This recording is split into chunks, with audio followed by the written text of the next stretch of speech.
We'll call this meeting into order. Those who do not have a copy, you have to get some copies here. Thank you, sir. Okay? We're gonna lay some ground rules so people will pay attention to these. I'm not gonna try to not repeat myself all night. Excuse me, Mr. Chair, Yes, would you kindly speak up? sure, I'll So we can hear you? yes, I'll Thank speak you. even louder for you, no problem. Thank you for reminding me. Okay, we're gonna lay down the ground rules. The ground rules are very simple and simple, okay? Each committee member is gonna get two questions. Try to keep your statements to a very minimum, please. Do not drag your statement out 20 minutes before you give me two questions. I would appreciate that, okay? Okay. All right, now, if you're gonna be disrespectful at any point in time, get off your chair, go out and walk, take a walk. But we're not gonna have that in here, okay? And if you don't disagree, well, I don't know what to tell you, I can't hold your hand. I can't do that for you. So, with that being said, we're going to do the attendance. Richard O'Keefe, co-chair of budget. Councilman Newton, co-chair of budget. Mayor McBride Lee, committee member. Maria Budget, not a member. Galen Murray, 130th District, not a member. Correct, Quebec, 134, non-member. Kayla Medina, 138, non-member. Denise Delmoy, 131st, non-member. George Cruz, 131st, non-member. Fred Castillo, member, 136. Rolanda Smith, 132nd, non-member. King Boyd, non-committee member. Maria. Oh, I'm sorry, Maria Pereira, 138, non-member. Gotcha. Dasha Spell, 132nd, non-member. Okay. Anita Martinez, 139. Ms. Salazaro, Public Facilities Construction Management. Paul Catino, Budget, Public Facilities. Wood Burgos, Director of Public Facilities. Aaron Curry, Deputy Director of Public Facilities. Emilio Fernandez, supervisor of district operations, public facilities. John Rickety, City Engineer, Public Facilities. Andrew DePaulo, Public Facilities. Danny Pizarro, Park and Enforcement. Jennifer Ferrante, Public Facilities, Manager of Building Operations. Okay, I believe that's it. And Flato, Prominence, Oh, yeah. OPM. You don't need. You do the cutting, that's why I didn't recognize you. I'm gonna give my councilman over here, our pro-temp, and co-chair. He wants to say something. Yeah, let me, echo what Councilwoman Lee said.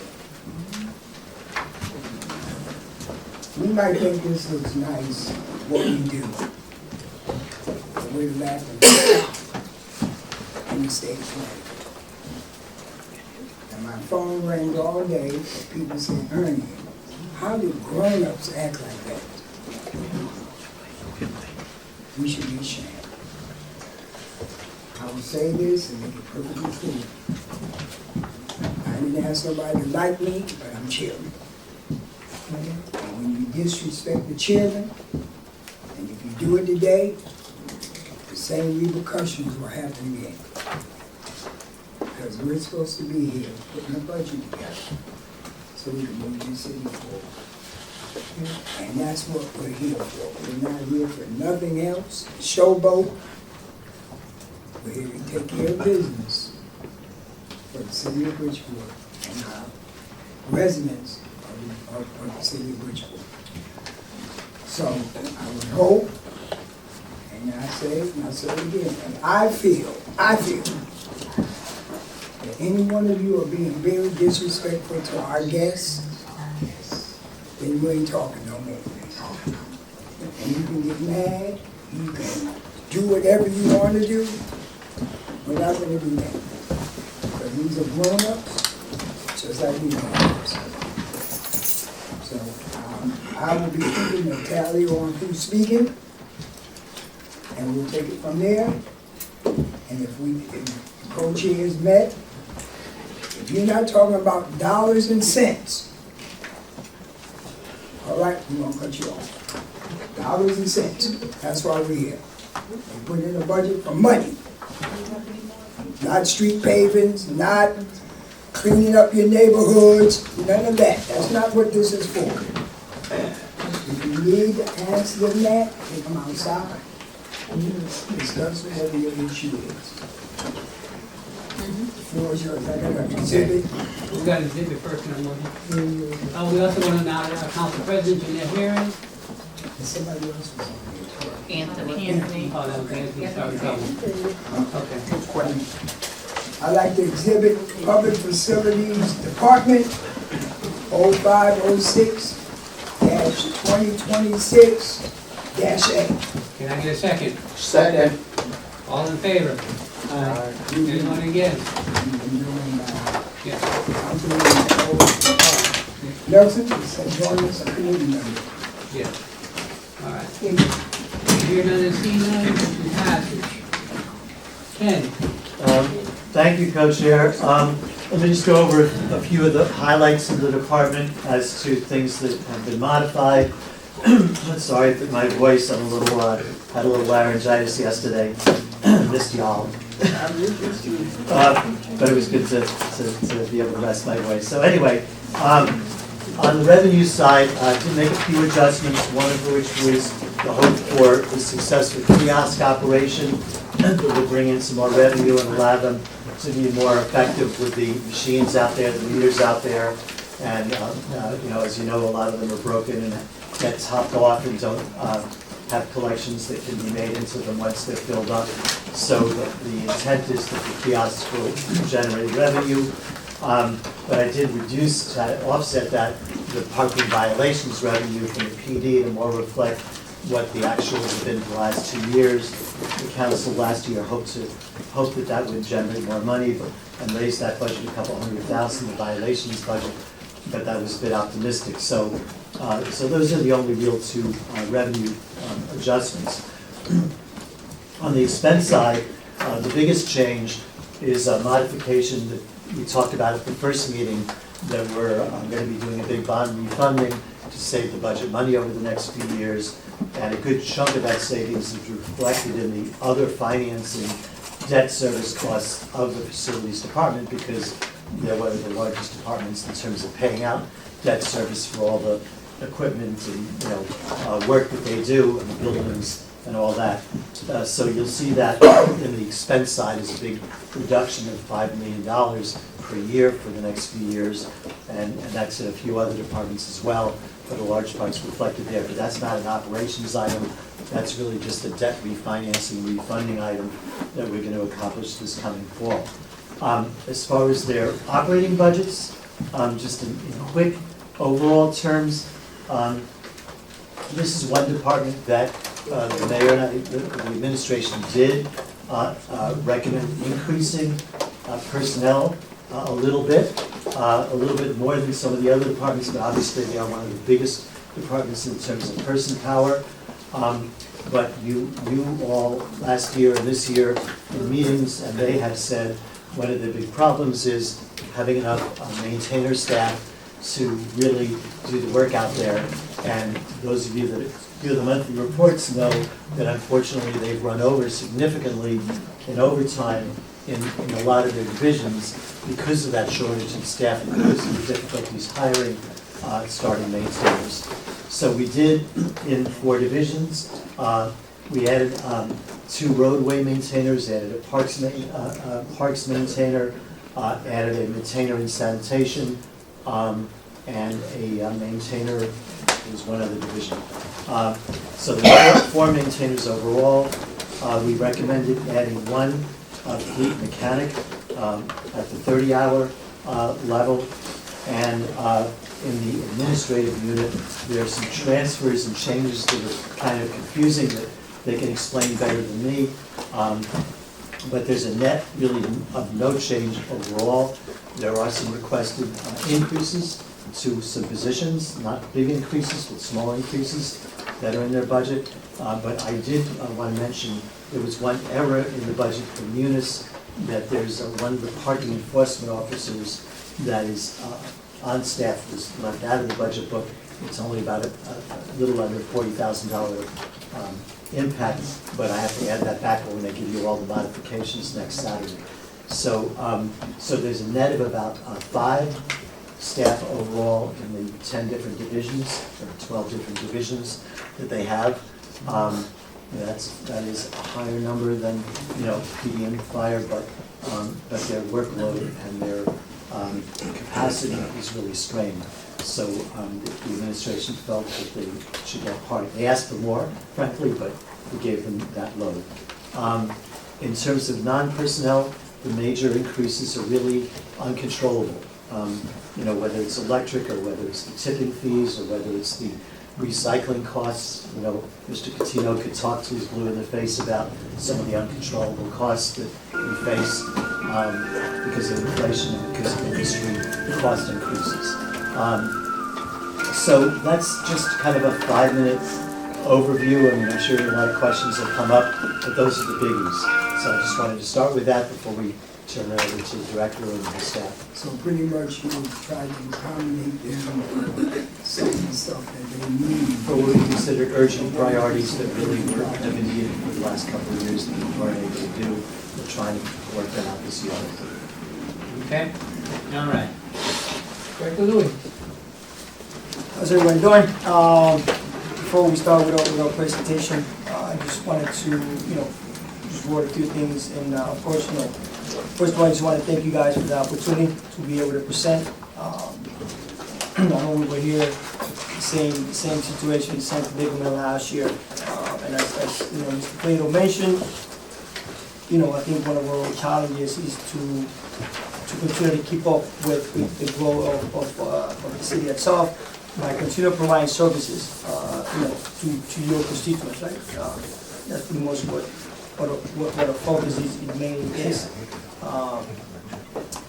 However, I just wanted to be clear on what I just mentioned as far as like the staffing goes, because even though we're a city that continues to grow, we need to be also a little bit realistic on the challenges that we do face.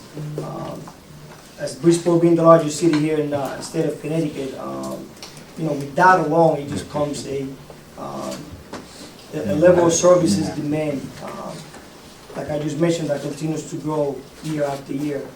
I was just talking to Councilman here, that we average, from I'm just looking at the stats, as far as like population goes here in the city of Bridgeport from 2023, we were averaging about 2,000 people from 23 to 24, so that's like a 1.64 annual growth. In the past years, from 24 to 26, we averaging about 1,000 people that are actually coming into Bridgeport. So what that means increase in services.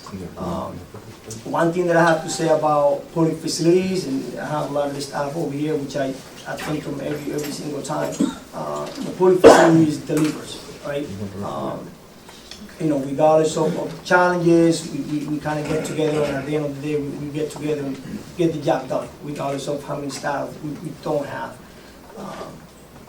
So, to me, like, the challenge is not the commitment that we have here in the city, it is the capacity, and that's something that we continue to talk about, what our challenges are here in the city. So, we appreciate everything that when you guys support, what you guys support us with, to continue to provide the best services that we can to your constituents. And I think that's our main goal, right? Just try to do the best that we can do what we have. And we'll continue to do so. One question that I did have, since capital was not passed, is that something that we wanted to do before, after, like, capital itself? Is that something that needs to be discussed now, later?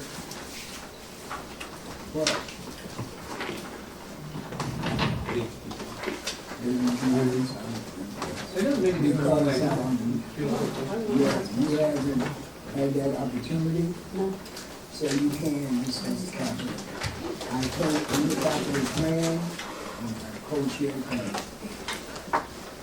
Correct me if I'm wrong, I think you've done basically what you've asked for. A good chunk, not everything, but a good chunk of it. So since he brought it up, we need to let the committee know that you thought about doing it, and then he can tell us if he needed more or whatever, but you can let him know. So we did, I mean, they had the list, but we did, as you know, from the past meetings when the committee reviewed capital, you know, we did do a number of the areas that the city normally tries to do each year, you know, whether it's paving or whether it's equipment needs for their, you know, trucks and their fleet, you know, building improvement money. We put some money in for facilities assessments. There are a couple of potential facilities assessments. We're just talking the possibility of senior veterans center. And they have been using some of their facilities money currently to help plan the ideas of the police and firehouse studies. You know, some of that gets managed or gets reviewed by facilities. I'm trying to remember some of the bigger, there's some parks improvements funds for the golf course, parks improvement, there's a whole safety area in the golf course that needs to be improved. It's about $1.5 million that the committee approved toward that, and the committee voted on the capital plan last week. And those are some of the bigger items. And again, of course, the full paving plan that the committee heard about. Okay, Councilwoman Heidi Ellis has joined us too. Okay, So in regards of the capital, so I know we submitted the capital, and I was a little bit lost, you know, about the, why it wasn't getting passed. Was it yesterday or the day before, whatever the case was? So I think through the chair, or it's a work in progress, and we will be bringing it back up at our next council meeting, so. I think, of course, our concern would be some of the projects that we have lined up. You're aware that we're going on to do there. Okay?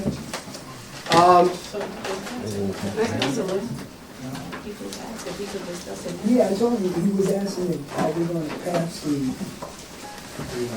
Right. And I told him, I said, we'll do progress, and we have time to, you know, and then pass it. Appreciate that. Okay? Yeah. Okay? All right. Are we gonna be able to ask questions on capital? Oh, you finished the three of us? Can you finish? Let him finish? Well, I'm raising my hand, I've been waiting to ask a question. Well, Yeah, when it comes- yeah, when it comes When to- you're done with the presentation, then we'll make some questions. Yeah, go ahead, Ray. I don't have further. No. With the presentation. Okay, you- got it. You can go. Thank you. Because you can't go until she's recognized.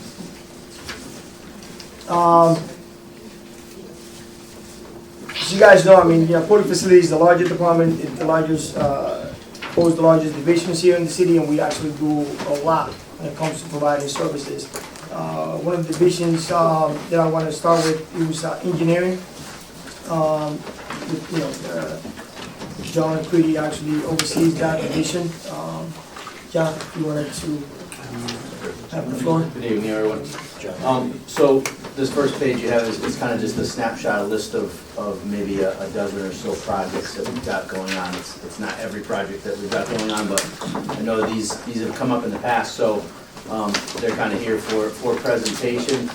I can give update, you know, as much detail as you want on them. I can go through each one if that's helpful. You kind of tell me what your pleasure is.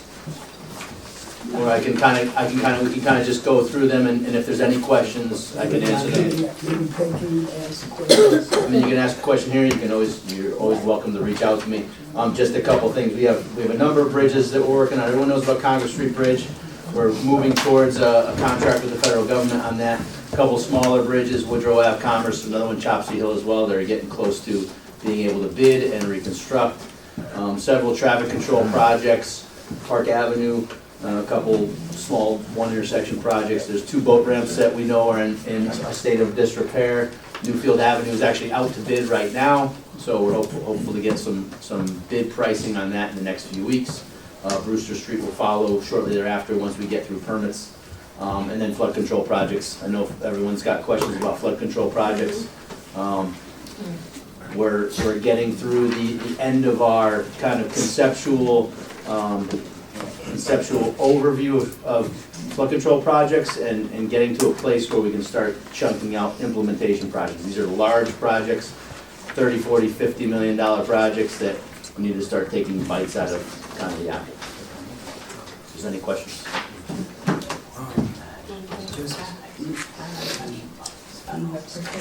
Not I'm afraid of.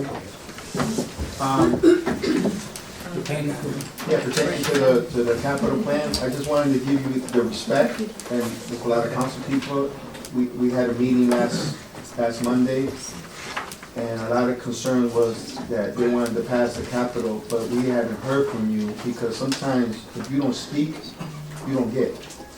We wanted to at least hear from you what your needs, because this is your job. You do this 40 hours. We don't, just like Ernie said, we're not here to micromanage your department, but we wanted to hear from you what you're looking for that we can help, and let the administration know that this is a concern in your capital plan. And that's why it didn't get passed, because they wanted to hear it from you. That was one of the reasons why it didn't get passed. Okay? Thank you. So typically, we sat down as a team, and we kind of put together what our needs are, and then we, go ahead and submit it. So I think, both of you want to chime in. What we submitted was pretty much what we were pressing for.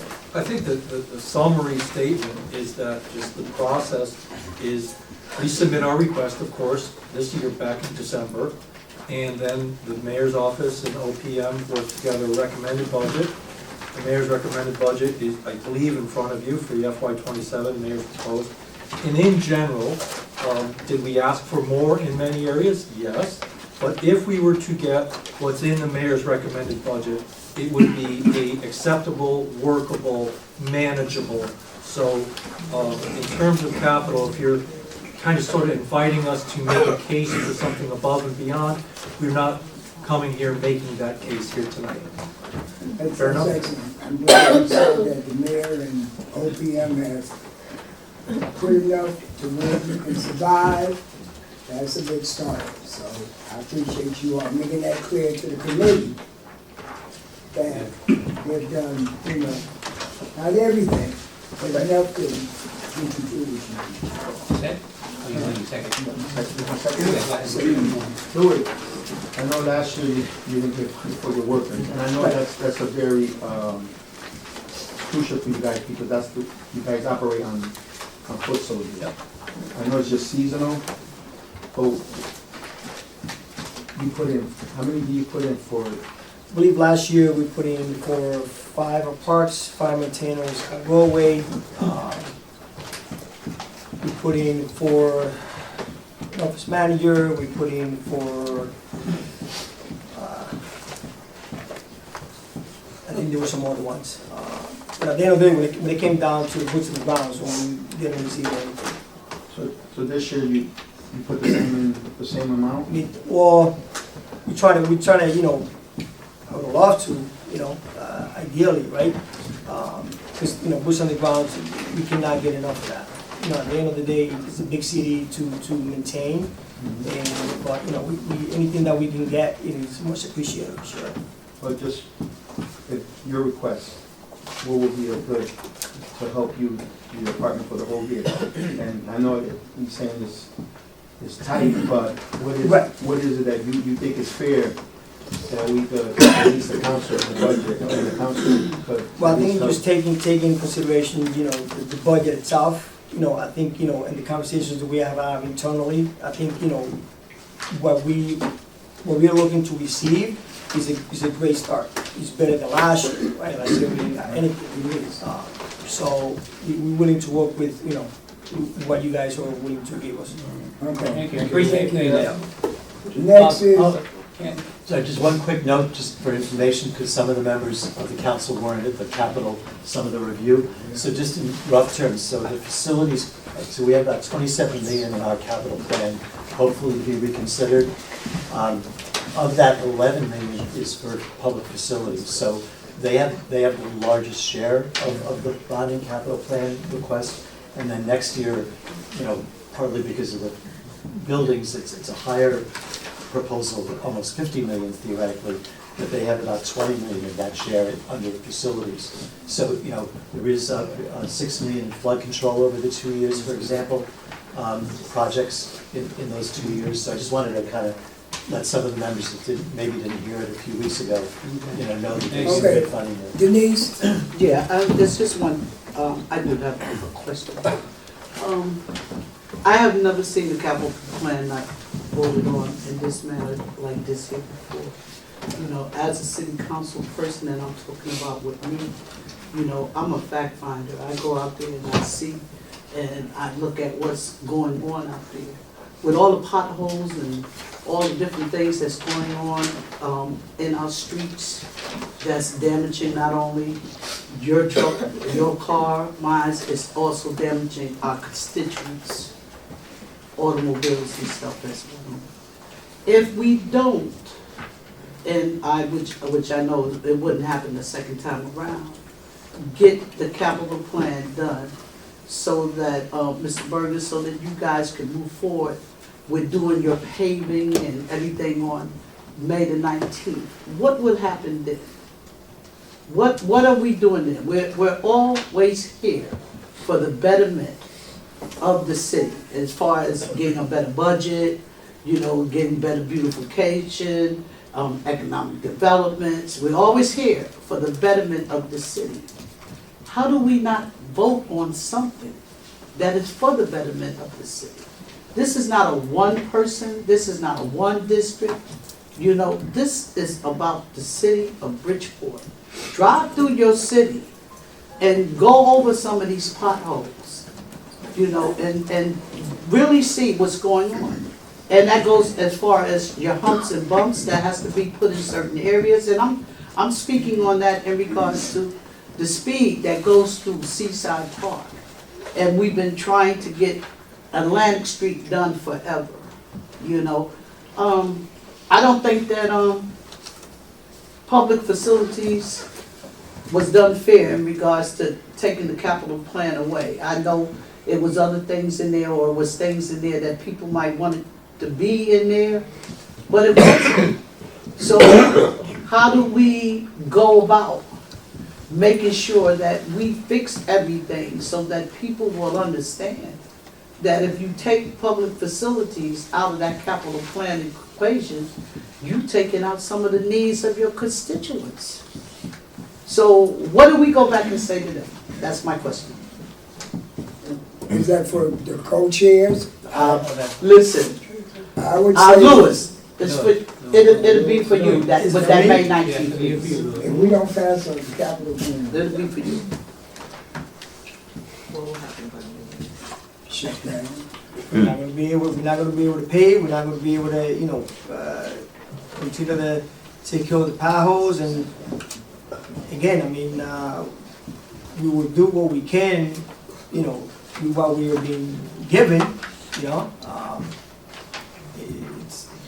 It'll be a big challenge. Okay. Okay. All right. Okay, my second question. My second question, all right. And my second question will Yes. go to the engineering department.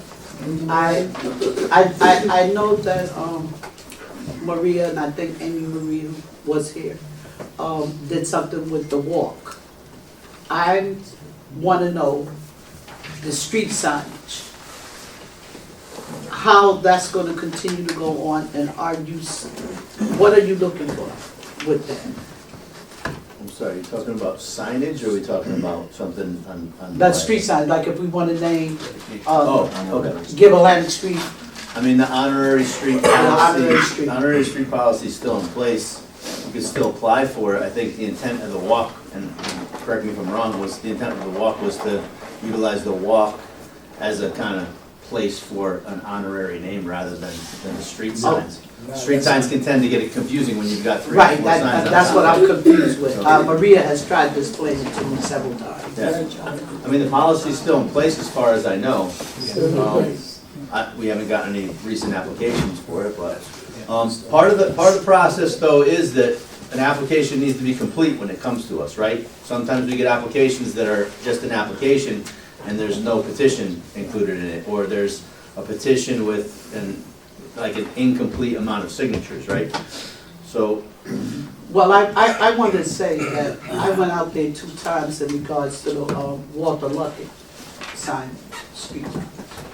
And what was brought back to me was that because most of the homes over in the Greens area, Highland Avenue, all up in there, are mostly all renters, is that's what held up that process. So I would like to know from you, what can the engineering department do to help us with that? Because we get landlords' telephone numbers, and we call to them, they're out of town, that's number one.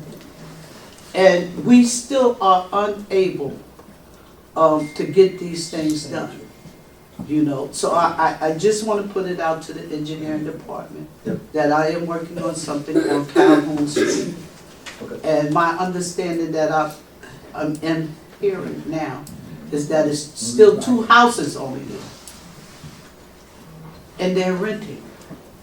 Yeah, I guess as far as process goes, I don't know the specifics of the application you're talking about, but I can look into it after. I will come to you, and I thank you. Yeah. All right, You all let set? me I'm say set. it, okay, let me say this again. Dollars and cents we're dealing with. Dollars and cents. If y'all need to talk about other I got you. stuff, okay, please go outside. Maria Valle, Outside? Yes. committee Oh, members you go told me to first. go outside? No, Ernie's talking about dollars and cents, and I took something, and I told him. Wait, they all go outside, Maria Valley? I don't know. Okay. So, Thank you, Ernie, though. Thank you for not cutting me off. Okay.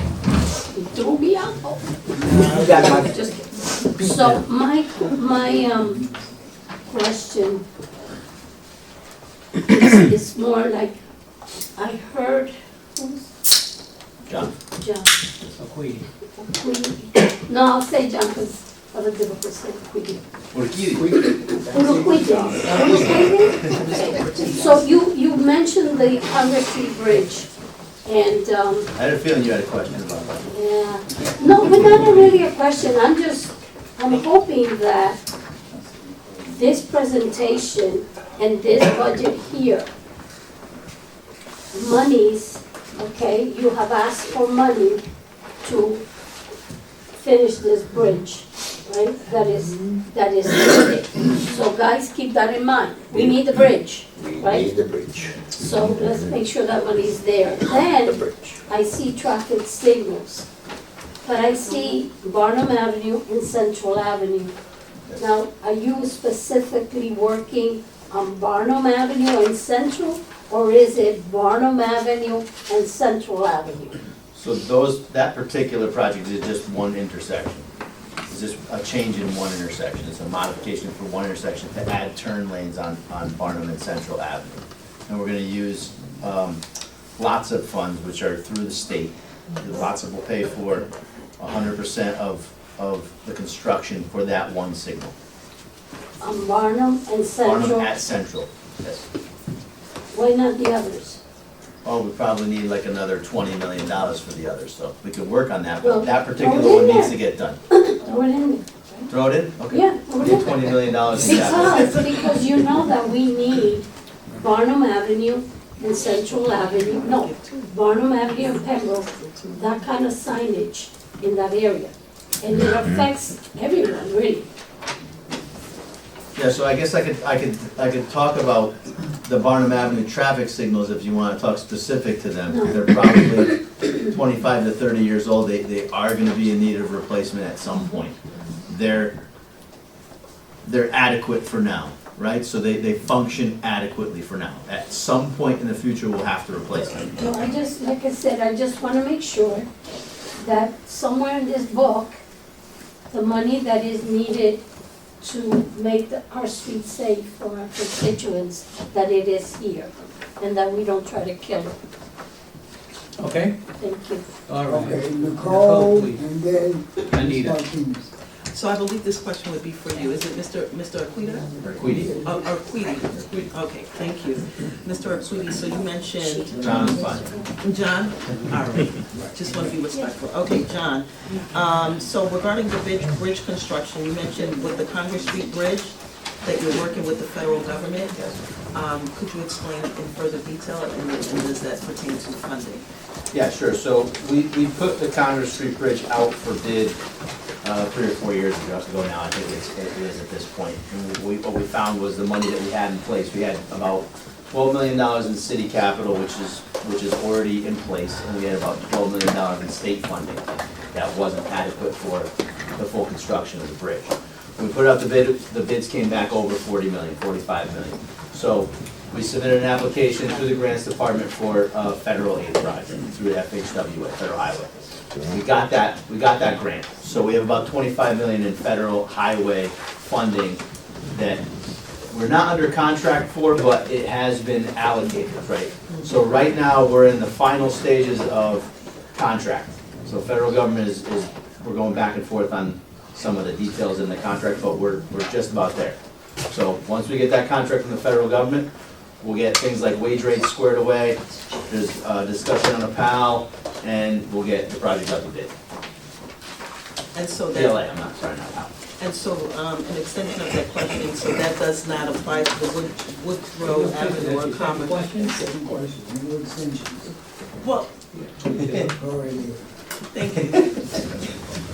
But, second question, so that does not apply, the funding, that type of funding only applies to Congress Street and not Woodrow or Commerce Drive? Right, but so generally speaking, when we go after a bridge project, and we try to design a bridge project, we try to find some supplemental funding so that the city capital doesn't get hit for all of them. In the case of Woodrow, we're utilizing what's called local bridge project funding through the state, and it's a 50-50 match. So 50% of the funds will come from city capital, which I believe are already allocated in last year's capital, and then 50% will come from local bridge, a state funding source. Commerce Drive is actually coming out of a funding source called LOTSIP. LOTSIP is 100% state funded. So we pay for design, and then the state pays for construction. How do you spell LOTSIP? LOTCIP. Local Transportation Construction Infrastructure. I can't remember the acronym. Got it. Okay. And that's 100%? That's 100% Okay, that's state it. funded. I apologize to Reverend Lee, for some member I haven't seen your breakdown. I thought Maria Valle was on the committee. Oh, sorry. It'll be Reverend Lee, followed by Councilwoman Martinez. Please submit that I'm here. All the time. You're on there. You're on there. My lord, I'm not putting you on this. you're not putting me on the list for no reason. Because you said you're not talking to ex-felons, and I'm an ex-felon, so that means. Well, you're a felon. Once you're a All right, felon, stop. Hey, Stop! You stop. He started it. Stop! You're not putting me on to speak? all right, What constitutional right do you have to tell an elected official they can't speak? okay? Sácala de aquí, bro. Once you're a felon, you're a felon. You're not next I felon. got Let's a go. Oh, we started. Get out of here. I got the floor. Get out of We here. started. Okay, we talking about the flood control project. Nope, you were here first. I'm using I want to eat some juca and pizza. Talk about the flood control project. I was looking in the book to see what was allocated for the flood, and I looked in this and I haven't seen it. Are there any money allocated for the floods, like in, I'll just take mine for an example. Allenbrook. Yeah, you know right. Yeah. So there's money, and how far have we gotten on solving some of these flood problems? I know everybody, everybody is in a flood phase, but I'm talking about mine now. Yep, so I'll give kind of general, because we're finishing up about $1 million worth of flood study on all 4 flood control areas in the city. Rooster River, Oxbrook, Islandbrook, and Northeast. That project is effectively wrapping up. Remains to be seen whether there's gonna be more federal dollars that we can pull from. Right now, they're not in place, but hopefully they will get allocated by the federal government. We don't know if they will or not. Oxbrook, we have state grant in place. We're gonna be going out to bid on that this summer. Rooster River, the town of Fairfield's got a few projects in the works, ready for construction. Island Brook and Northeast are the conceptuals and the flood studies are complete. So the next piece is gonna be asking for, and I believe in year 2, there is some monies requested in capital and asking for, those will be match funds, asking for more funding through our state legislature. So that's the next step. Okay, As so far as what's allocated already, I'm not aware that there is anything other than some bridge projects along Island Brook. For example, Woodrow's on Island Brook, Chopsy Hill is another bridge that's on Island Brook. Those bridges are slated to be replaced. I don't see Island Brook up there, right? No, I mean, there's 2 other flood control projects that aren't listed here, but we put the 2 projects that currently have construction projects ready to go on the list, Oxbrook and Rooster River. Island Brook doesn't have any current, aside from the bridge projects, and Northeast doesn't have any current.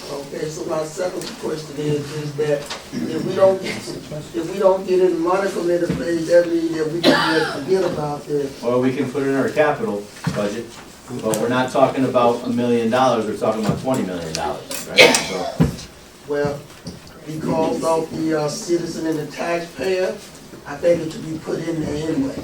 You know, because if you ask not, you know, I think it should, I don't think that we should be just left out there to dry just because we got to put it in there paying, you know, who knows? The Lord might send somebody if you ask for it. If you don't ask for it, you ain't gonna get it, you know what I mean? Okay. Okay, Rick? Well, here's afraid of the second time. We'll call you back, sir. You wanna go now? Go ahead. I just want to just piggyback on Reverend Lee. John, I've been on the council for 13 years. There's a property in my district that I've been asking that we need to purchase. me too. If we do not purchase this property, we're in trouble. We might as well, when it rains, everybody's going to go out there with some straws and get the water and get it somewhere else. It's in my district. When Bill was in, he was going to purchase it for like $2 million and some change. But it's worth it for us because what John is doing, he's trying to get all the water from the top to come down.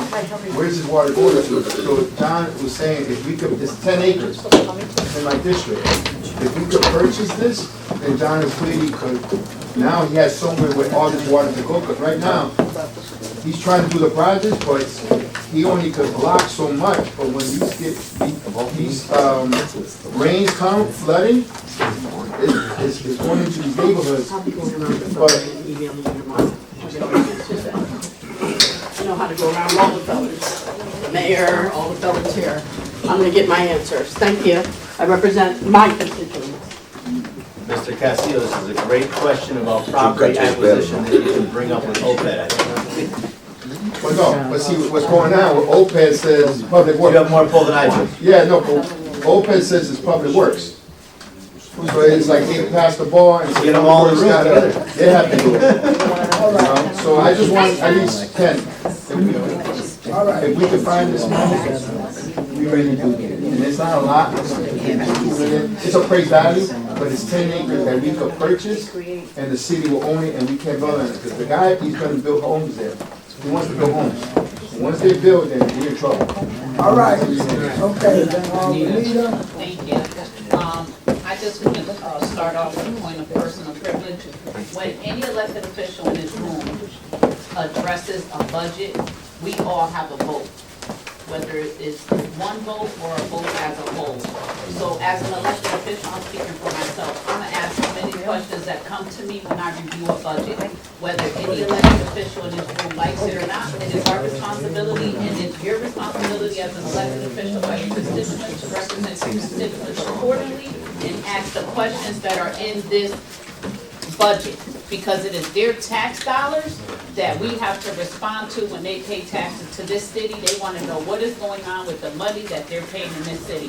So if anybody feels that anybody was attacked, any department head was attacked by anybody, I'm gonna ask my questions, because if you're knowledgeable of what you do in your district, then you should be knowledgeable about the numbers that are on this budget. To Mr. Yaquiti, I am happy to see that Newfield Avenue boat ramp is on this presentation. But when are we gonna move forward with Out the bid. it? Where's the money? We We got have it? money in place, out the All bid. right, so we're just waiting on the bid. As long as it comes in on budget. All right. And I'm also happy to see, you know, Barnum and Central Avenue, so that's all set and ready to go. We got the money for that, and, We're cause that's a We're in the whole project. final approval for getting lots of funds, but it's looking good. All right, so we're We're good. waiting on with that. fund If the wise. design's done, we get money, we'll move to bid. All right, great, thank you. Okay? Yeah, that's it. It Amen. wasn't that bad today, see? Thanks. John, just a quick question. I know with the Fox Street Bridge, we have a little bit of an easement issue, I think. If we get through that, do we have the funding in place for that? What are the next steps? It's OPED's project. What I do know about it is that I'm pretty sure the design is complete and the permits are in place. There's some easement issues on the other side, as far as I know, but I think once those are squared away, there's lots of funds in place for that as well. So Yeah, that would have to go out to bid though, first. Okay.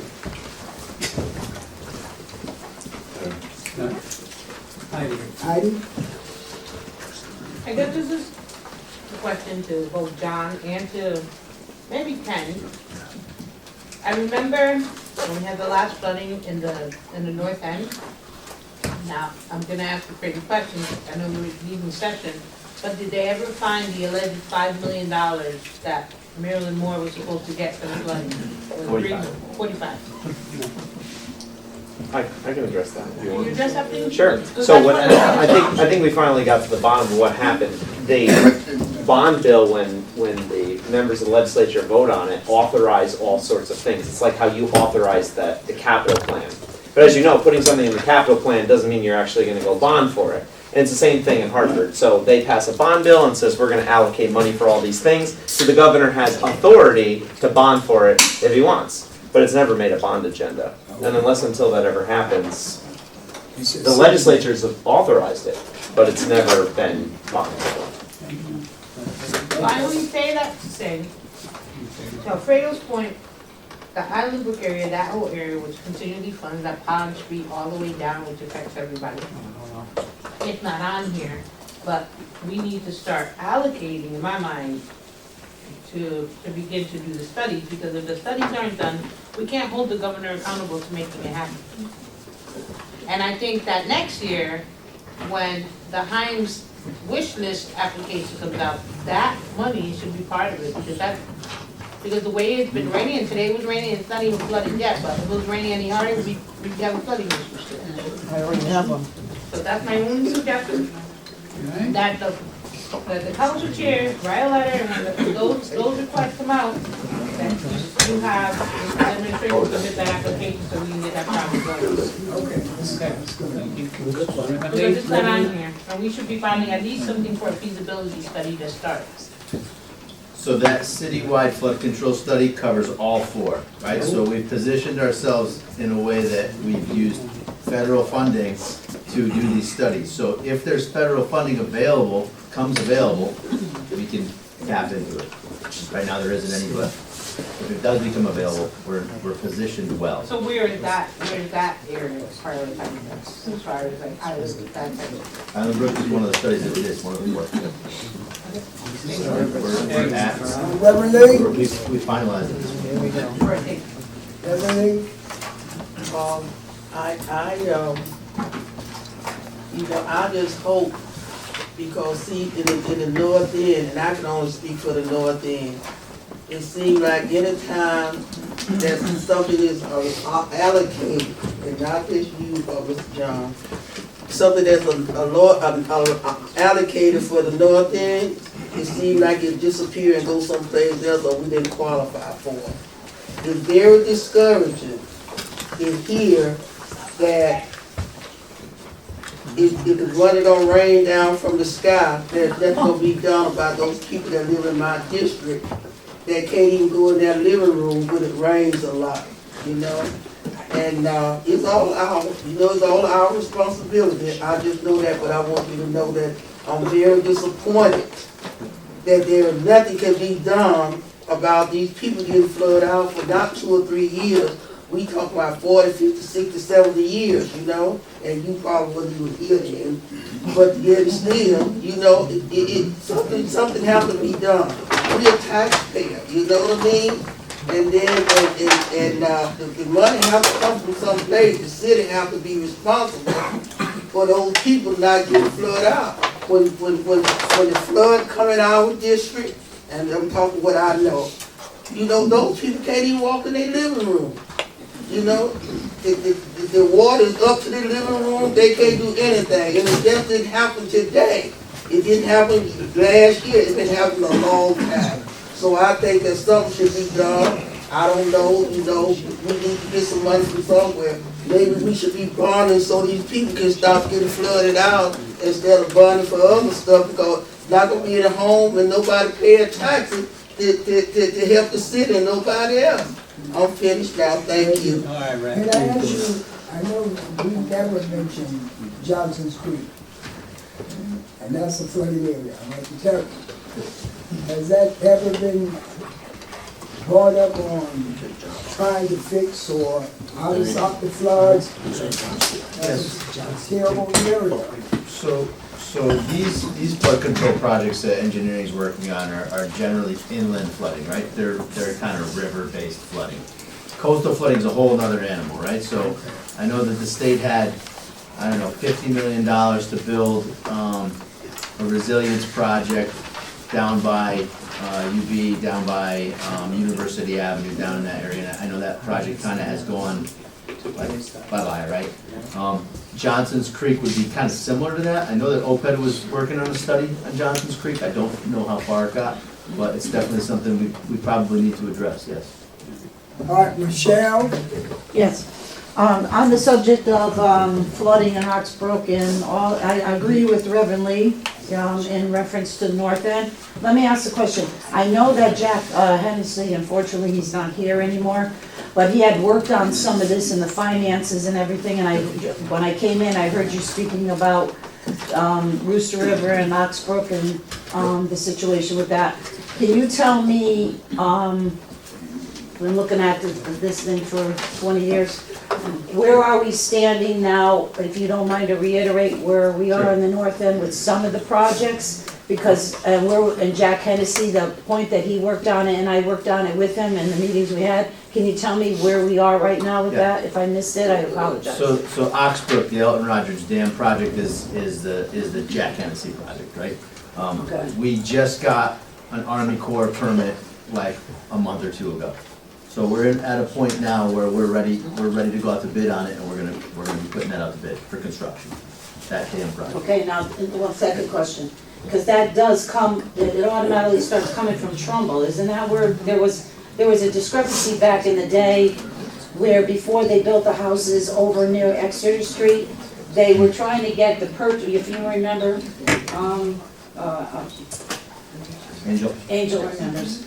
Back in the day, because it was supposed to come down from Trumbull, and then it comes all the way down, and then it would end up near Exeter, so that's what caused some of the issues. So where are we with that? I did work on that with Jack, by the way, and there was a big to-do on that. So where are we in reference to that with the Trumbull, with the little side, because it comes down through all the houses, through the whole north end, and it splits off into the other north end districts as well. So where are we with I mean, that? everything that flows through Bridgeport comes from somewhere north of us, right? Okay. That's where the water comes from. It flows downhill to the sea, right? I mean, Right. so the purpose of the Elton Rogers project is to impound and hold back water from Monroe and Trumbull before it gets down into the neighborhood. That's the whole point of it, right? It's to build a dam and slowly release the water so it's not all coming down at the same time. Okay. Similar to what happened on Island Brook, and I know that Island Brook is again a concerning area.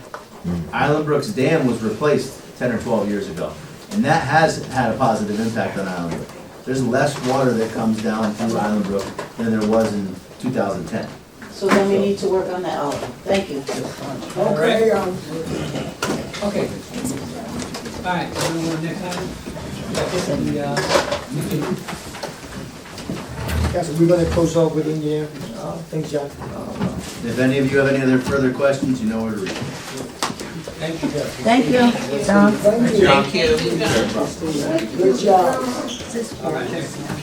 So Board Facilities is gonna move on with, Lisa, with, Sikorsky Airport. If you guys have any questions in regards to the airport itself.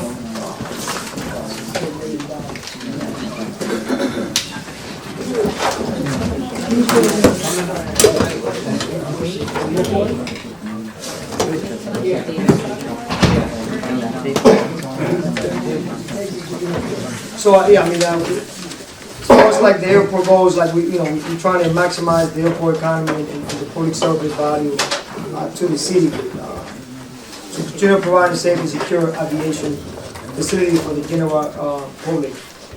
With us, we have Lisa Transberg. I don't know if you guys will have any questions in regards to the airport.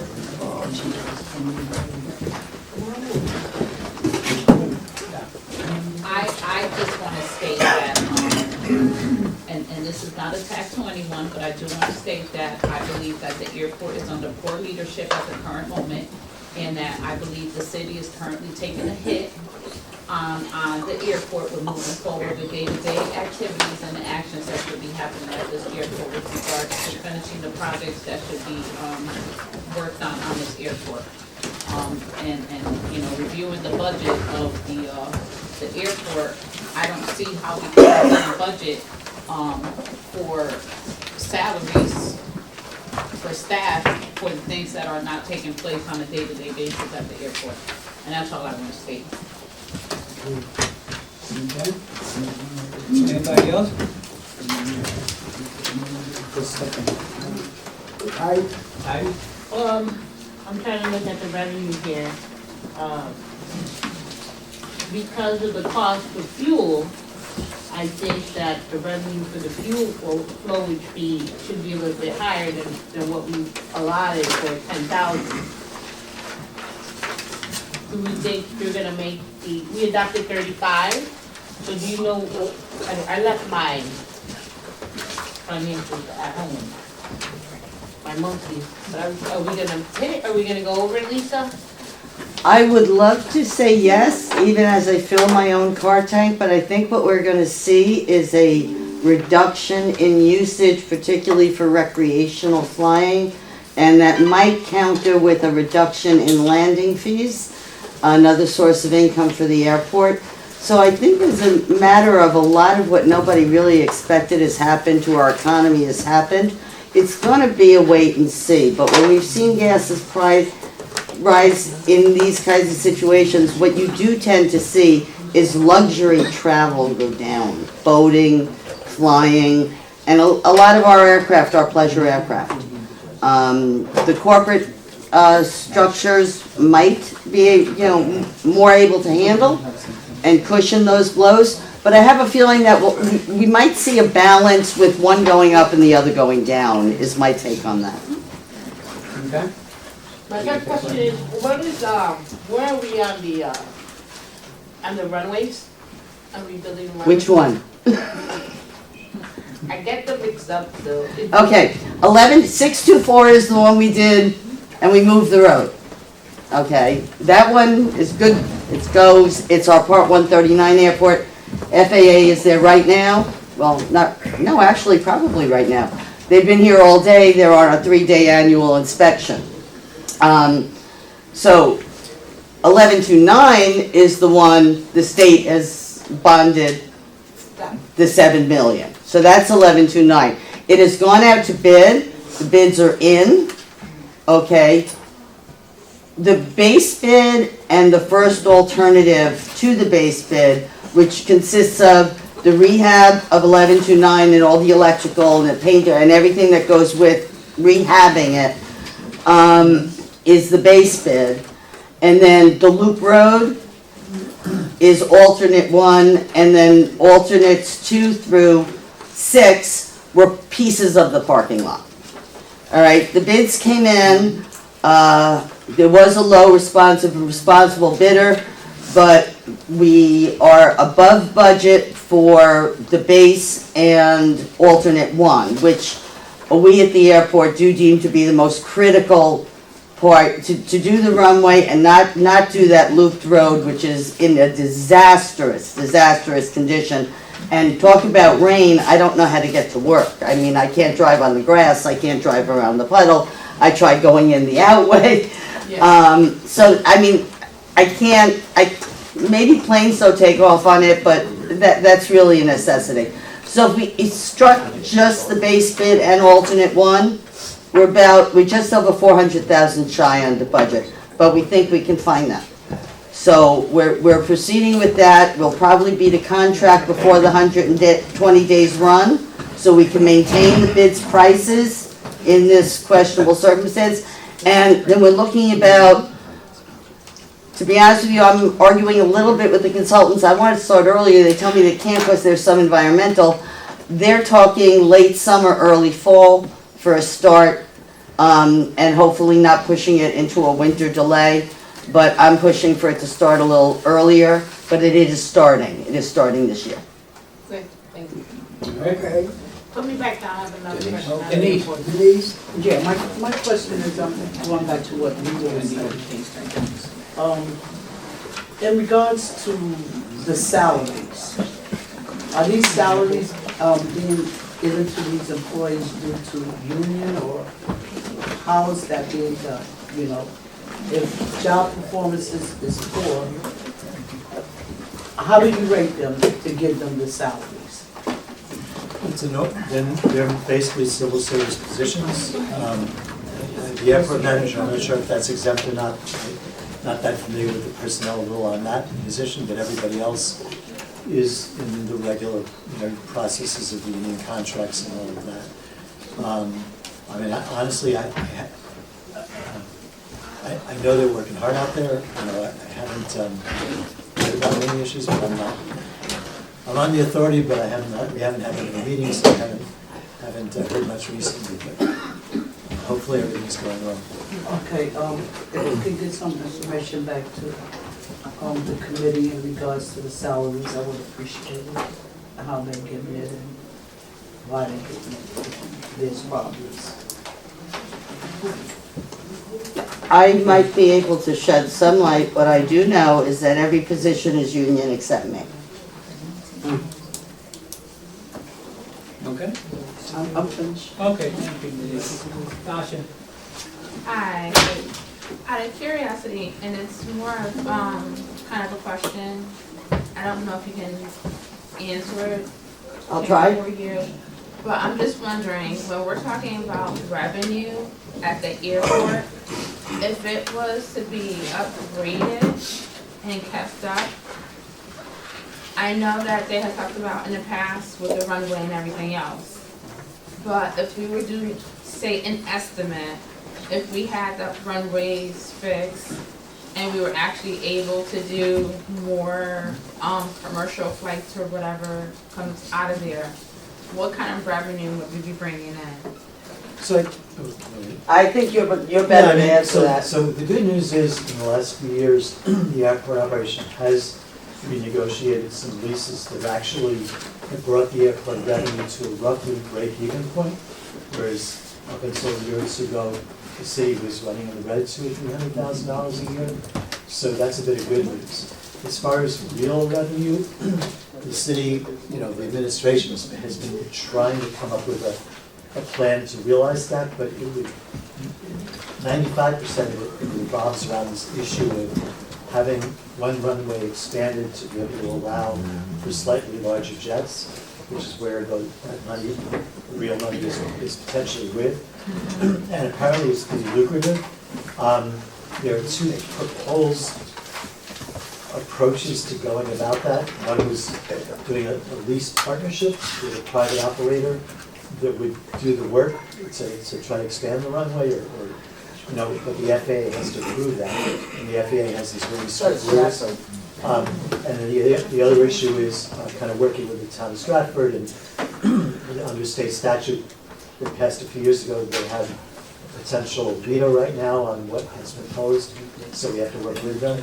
But that's what's slowing down the bigger picture. But I think, and Tom, correct me if I'm wrong, though, I think what the administration's hopeful it's something may break in a positive direction over the next year, because there's an RFP out to try to apply for a special federal program that actually could let you make a profit on the airport, that in the past legally we couldn't make profit.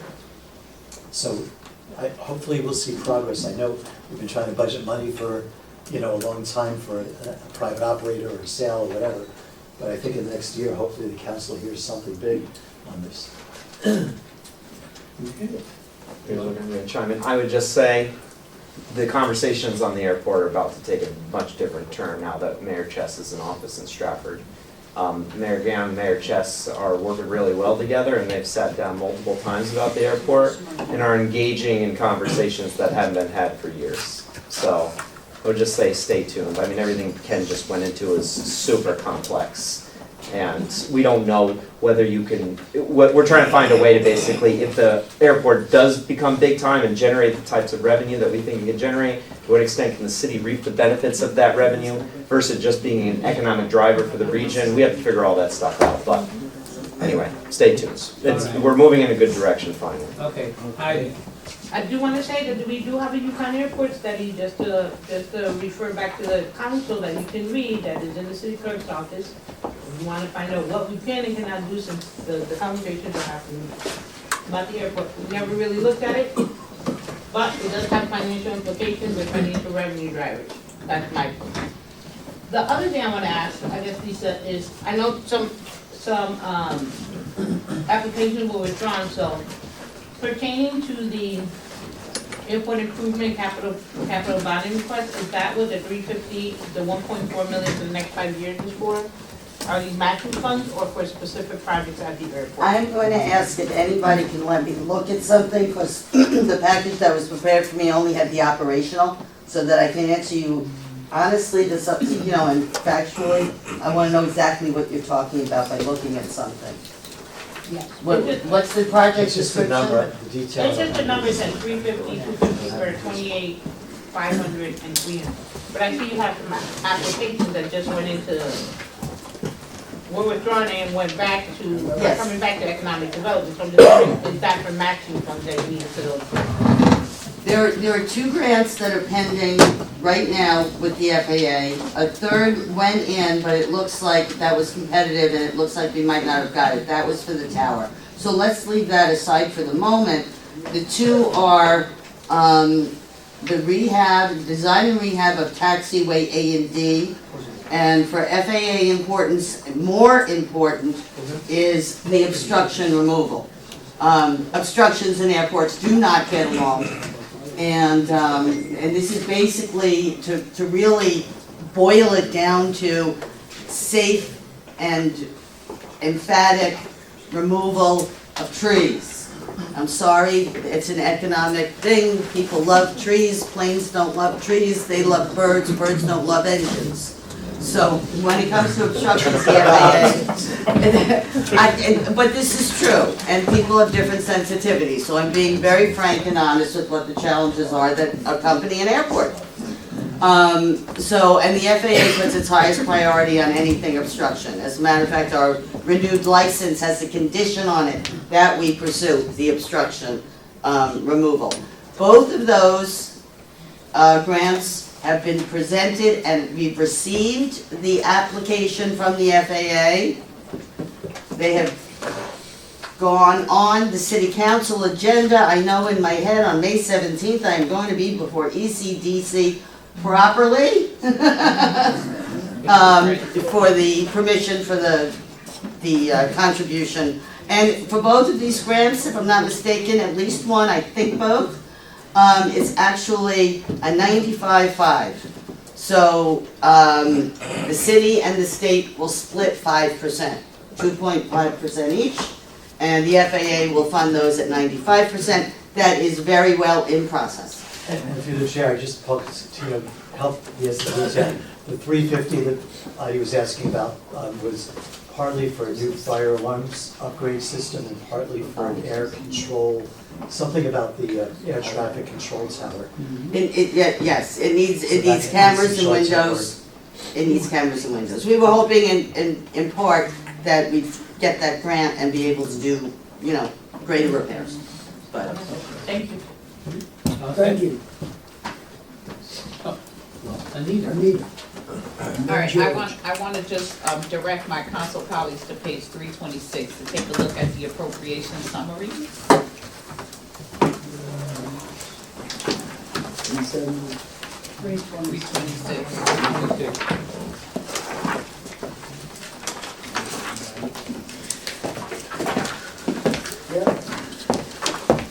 And these are the type of numbers that we need to look at when we're looking at budgets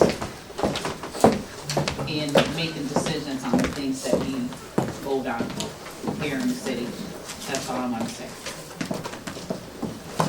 Okay, George?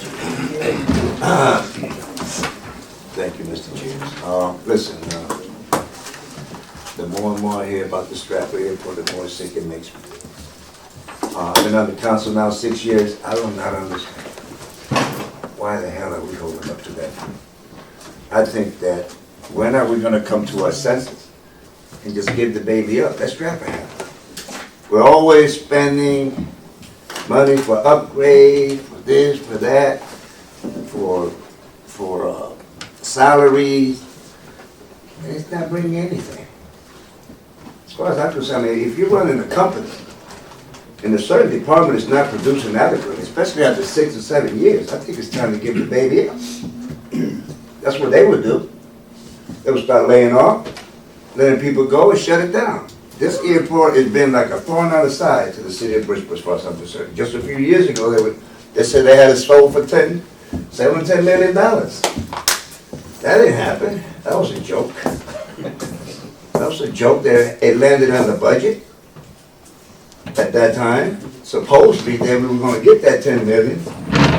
It looked like fool. My thing is, I know it's just me, and I'm a man of just common sense. I'm realistic.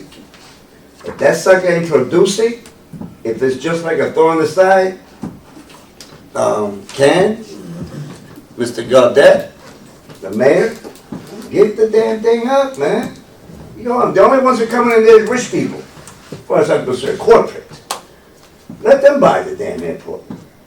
Let them run it. Let them do all the expenses. I'm sorry, not you. Oh, I'm not taking any offense. It just doesn't make no sense.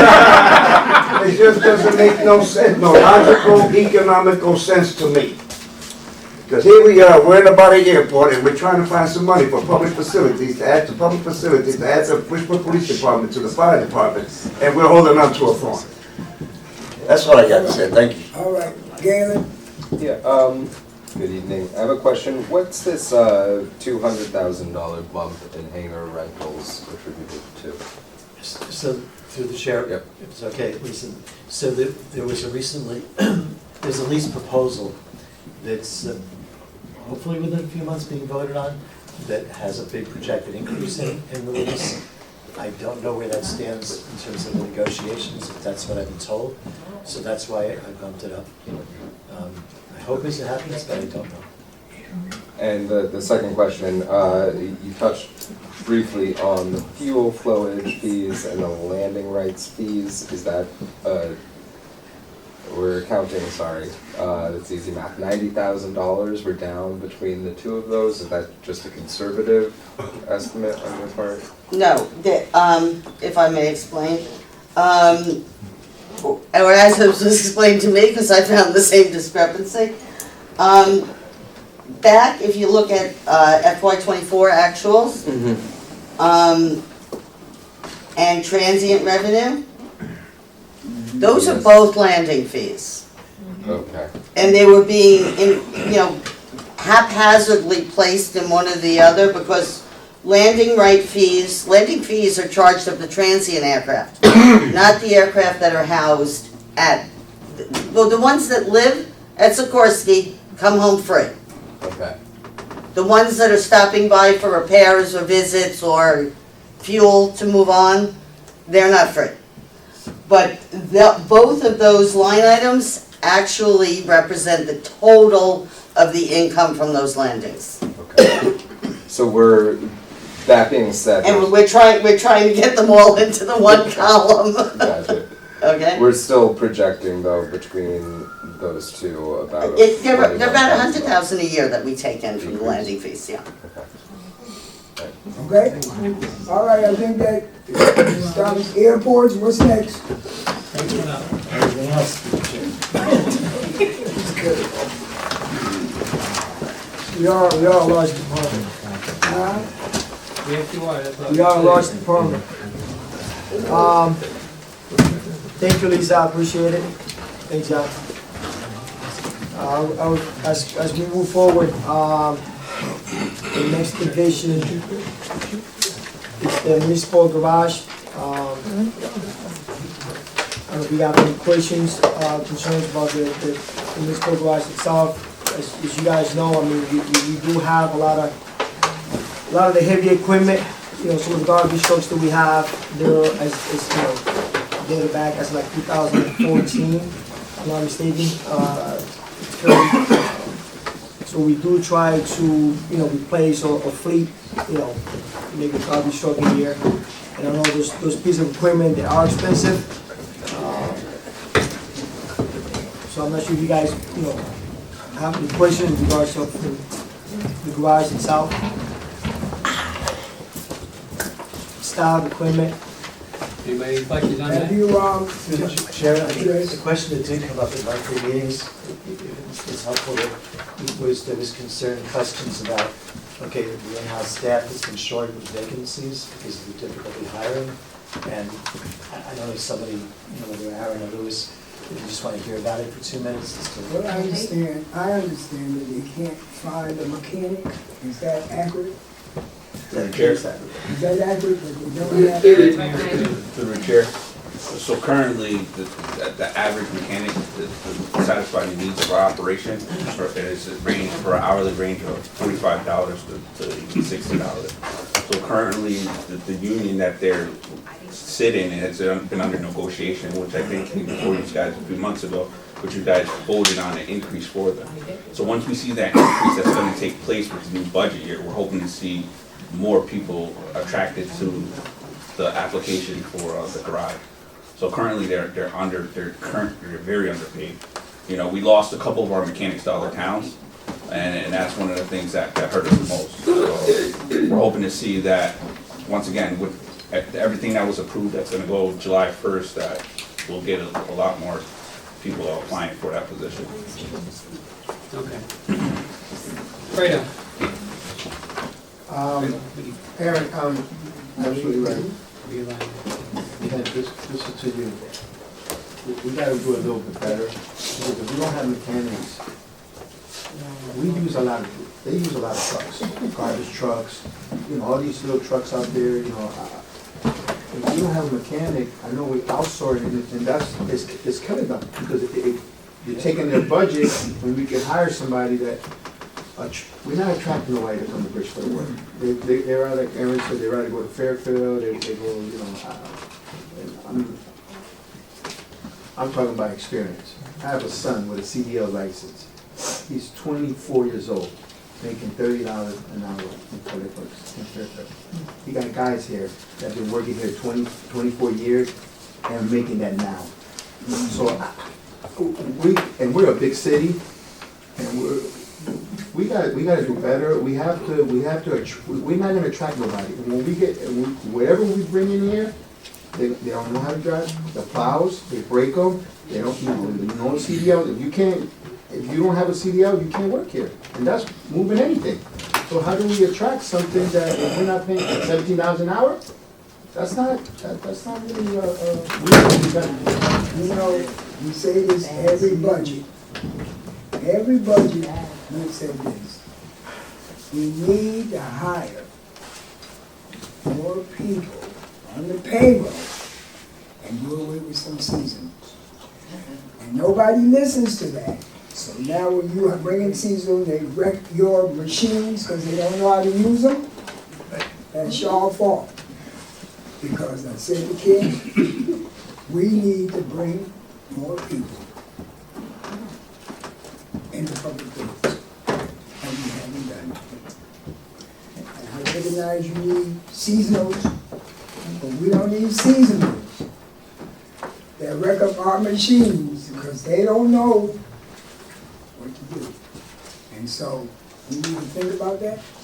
Or we're going, every budget, we're going to keep coming back and doing the same thing. Just to add to that, I think the word you mean is qualified. Right, that's what I mean. really the That's key, right. yeah. Reinvite us.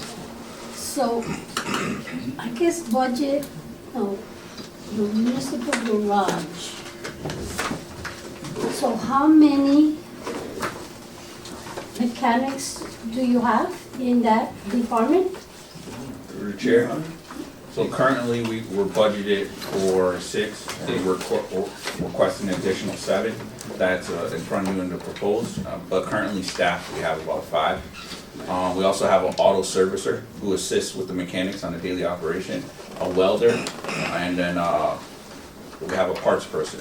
But from the study that I received from CCM a few years ago, a fleet of our magnitude, we should have a minimum of probably 15 to 16 mechanics. So we're operating with what we have, we're doing more with less, which is the slogan for public facilities, and trying our best, and that's why a lot of it is subbed out. So even with this additional add-on, you're still gonna have it where we sub a lot of our stuff out. So then the other question is what do they make an hour? So currently, top step mechanic is around, I think, 78,000, no, actually, it's less than that, it's about 75,000 a year. No, how? Hour, I An hour. apologize, it's $38 an hour, if I'm not mistaken. And you wanna pay them what? Trying to get them up to at least, with the increase that was presented for their union contract, they're gonna be getting around 42. I would like to see them at 45 an hour. So here we have 30 mechanics, right, in your fleet. And here comes the contract. We city council people oversee that, right? We look into that. So who gives that final approval to say they're gonna continue making $30 an hour or we're gonna give them 45? Who does that? Don't we do that? So we need to. They're in the union. That's the union. Everybody in the city of Bridgeport is in a union. So we can't, that's negotiated between the city and the union. And who votes for that? But I think We. through the chair, I think the leasing contract addresses part of what you're asking. So what Aaron was saying is, I think you approved it a few months ago, right? Correct. The 1303 or whatever the union number is. So there is an increase that was just approved by you, by all of you. Yes. Yeah. So keep that in mind, that when these guys are suffering, Mr. Castillo, you're saying that, your son makes X amount of money and that is great, right? But then when they come to our table and then we give them less than because of whatever reason or misunderstanding, we need to look at that and make sure that we are, again, offering what these individuals deserve and that they are able to stay here in Bridgeport and work. And that they are qualified, not because he's my grandpa. That's right. And through the chair, page 258 has the personnel for those people that didn't work. Yeah. Thank Okay, you. you all set, Maria? Yes. Thank you, Maria. Anita. Oh, thank you. I'm gonna start off with a statement. I want to applaud your department for an excellent leadership, excellent morale, and a job well done always. I can speak as when I deal with you all from my district. Amen. I say this every year. Bridgeport is the most lowest paying city when it comes to this particular department. Second. And it's sad to say because when we look at this budget and we have 6 digits numbers being paid out to people to just sit at a desk and type out of the computer and put their feet up on a couch or twiddle their toes, but yet we have the hard labor men and women out in the field picking up garbage, pushing a lawnmower, holding a blower. For the plow season, you guys had a contract out because you didn't have enough. You know why you don't have enough? Because we don't have the money to pay enough to bring in the people that truly wanna work here, but they take their CDL credentials elsewhere. And I'm going to rebuttal on what my council colleague stated. The purpose of seasonals is because we don't put the 25 or so $1 million that they need to maintain full-time staff to fulfill the day-to-day operations in these departments. This is why we have to hire seasonal, and even seasonals, we can't even get seasonals. These guys are stressed not having seasonals because we paid them $16.96. McDonald's pays more than the city of Bridgeport, sorry to say. This is a disgrace. This is truly a disgrace. In Bridgeport, we need to do better. And this is why this is my last year on the council, because this city is totally disgusting. Thank you. All right, next item. Who's next? I hit you with that yesterday. All right, who's next one, Louis? Yeah, I just want to move on with park enforcement.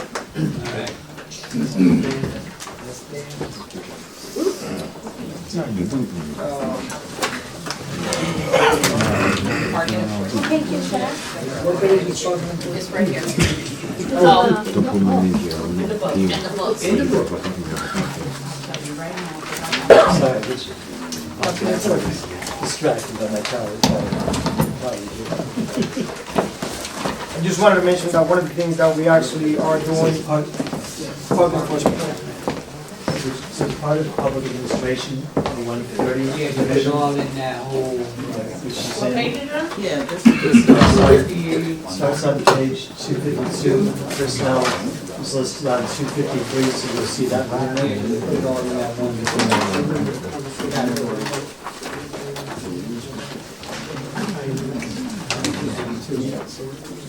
I mean, let's just cover that division altogether. It's mostly the managers and the parking staff. And managers to be at all the divisions, for all the divisions.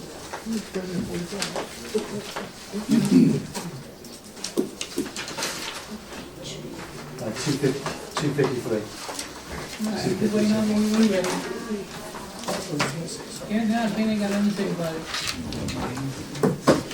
I just wanted to mention that one of the things that we started doing, we kind of move on from the booth that we were doing, putting in the cars and then.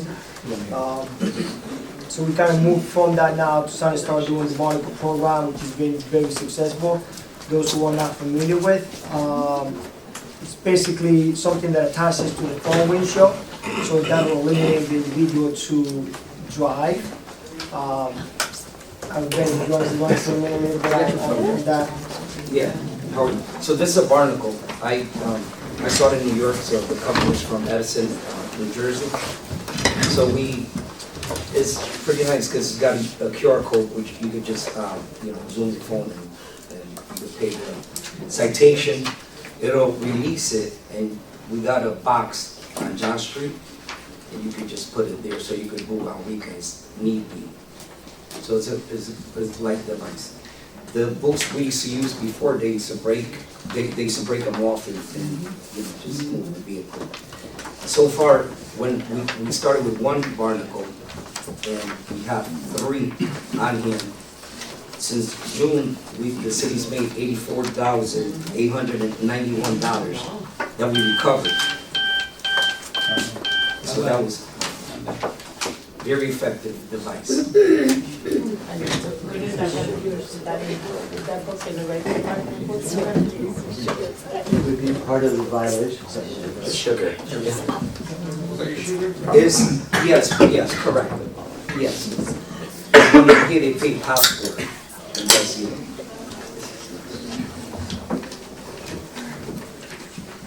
So this program, because it's been pretty successful, we're looking to acquire an additional equipment. Yes, we could use 5, definitely.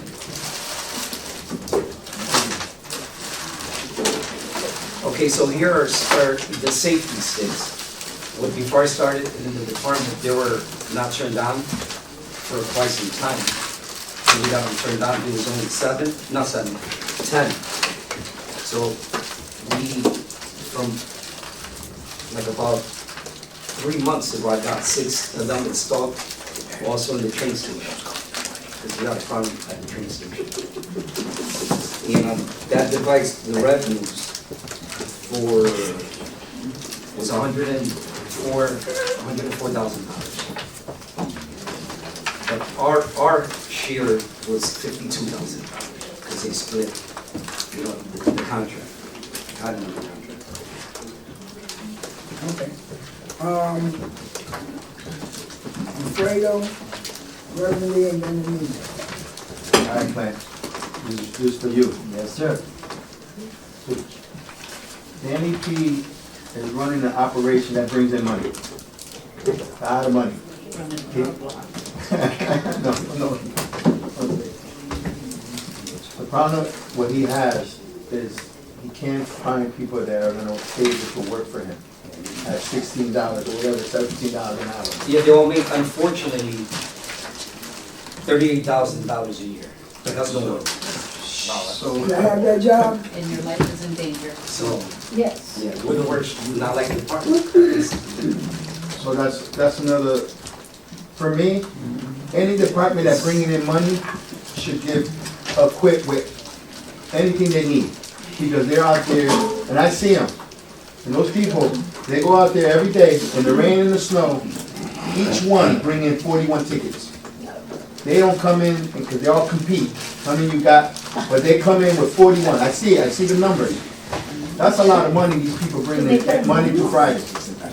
So, I mean, through the chair, next time the civil service director comes in, and there's a love fest, you all have to grill it on this thing. Yeah, tell me about it. No, All right, Reverend Lee, then, me. So, the yellow thing that I see on The barnacle. windshield, Yeah, what is that called? barnacle. Okay, and that's, instead of using what, we're gonna use that? Yeah, the wheel, the tire. Oh, Yeah. uh, And the nice thing about the device, it also has a GPS, so they move the vehicle, we know exactly where they are. wow. okay. And you know, to work in Bridgeport, unless you work in City Hall, you don't make no money. You know, and I'm gonna tell you, and I don't even know where they make that money now. But I know one thing, and I'm talking $1,000, okay? Yes, you are. So, I'm saying, okay, you take teachers for an example. We go to school and we get 6 years, whatever the case might be. When those teachers start, they'll be glad to make $6,000 or $7,000 a year beginning. You know, so sometimes we say, that ain't no money. And let me tell you, anybody that works in Bridgeport is very dedicated and committed to Bridgeport. It's not because of the money that they make. And let me tell you, when these people apply for the job, I thought that I was going to be making a lot of money, you know what I mean? I just started making money in education. That's right. So, you know, so the thing about it is, in order, you know, we don't have enough money to pay these big salaries that other people do. That's why they go some other place if they're not committed to Bridgeport. You know, if I went to Stratford, if I went to Norwalk or Stanford or Greenwich, I could easily make $10,000 more than I make in Bridgeport. So I think that this is a good idea that you have here, and I don't know how I'll feel about coming out in the morning and see that thing on my top. Anita and Gary. Thank you. So I want to start off with applauding Danny P. since he's been, oh, sorry, I wasn't supposed to say no name. I'm sorry. I'm sorry. It's Pizarro, not Pete. I'm sorry. For a job well done since you've taken over the Park and Enforcement Department, the revenue is coming in. The revenue for sure is coming in. I can applaud him because I know that his staff, I keep them on the East End. I want them there, just assign them to my district. Ticket every car they can because we have an issue over there with parking on the corners, parking at fire hydrants, parking in no parking zones, just blocking people's driveways, just doing everything. So I want to thank you for that. Looking at the revenue, I mean, it's great. I have to agree with the pay again. It's a disgrace and it's sad because your staff is putting your life on the line. I see the young kid on the East End every morning, get out his car to ticket. Anybody that is not in their right state of mind could come out and do anything to that young kid. For $16 or $17 or $18 an hour, it's not worth it. But we don't look at that when we give these people these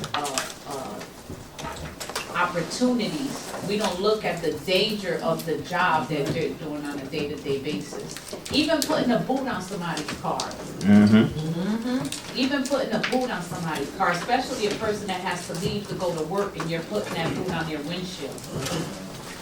So to see the salary on this budget of what we pay these individuals, that's why you have a revolving door. You're never going to keep consistency in your department because of the amount of hourly pay they get. For a job like this, they should be getting at least $25 an hour. No questions about it. When you bring such a high revenue like this, there should be no reason why your department has to pay somebody $17 an hour, $18 an hour. Any revenue-driven department should pay their staff because it's paying for itself. Your department pays for itself. It's sad. We gotta fix this. Tommy, we gotta fix this. Our CAO. May I? Yes. As I have been informed, Ken and Danny and I talked after the budget proposal came up, I'm actually very good with coming up with a modest increase to put in the budget. We can work with the union. I mean, we don't like to do one-offs outside of a contract which addresses an entire bargaining unit's workers, but I agree that they need a little bit more. I'm in favor. And I'm gonna end by saying that as the power of this city, we, brothers and sisters in here that are elected by our constituents, we should review these contracts again and bring them back up for negotiation. Some of these contracts are probably expired and we haven't even touched them. That's it, thank you. All right, Damon, and Reverend Lee, and Maria. Yeah, thanks. I just wanted to, maybe this is a Ken question, but the revenue that Danny's talking about from the barnacles and the safety sticks, is that incorporated on this street violations? Oh, I'm sorry. Yes, they pay is the safety stick, the safety sticks, they're integrated with Passport. So it goes, when they pay goes through the factory and they do. And you can see that revenue has been rising the last few years. We had 3 or 4 years ago, it's much lower. We are projected though for $200,000, the revenue to decline $200,000. No, the budget book has that quirk that the negative revenue numbers are actually positive and vice versa. Oh wait, I'm sorry. No. I'm sorry. It's bracketed. Yeah, so I was basing it off, I apologize, I was looking. No, it's okay. I was kind of basing it off, year to date. Okay. But there was a big increase in the council adopted budget last year that was somewhat optimistic. So I just, it's hard to know what the hope was, with the new leaders and stuff. So that's why I upped that budget line.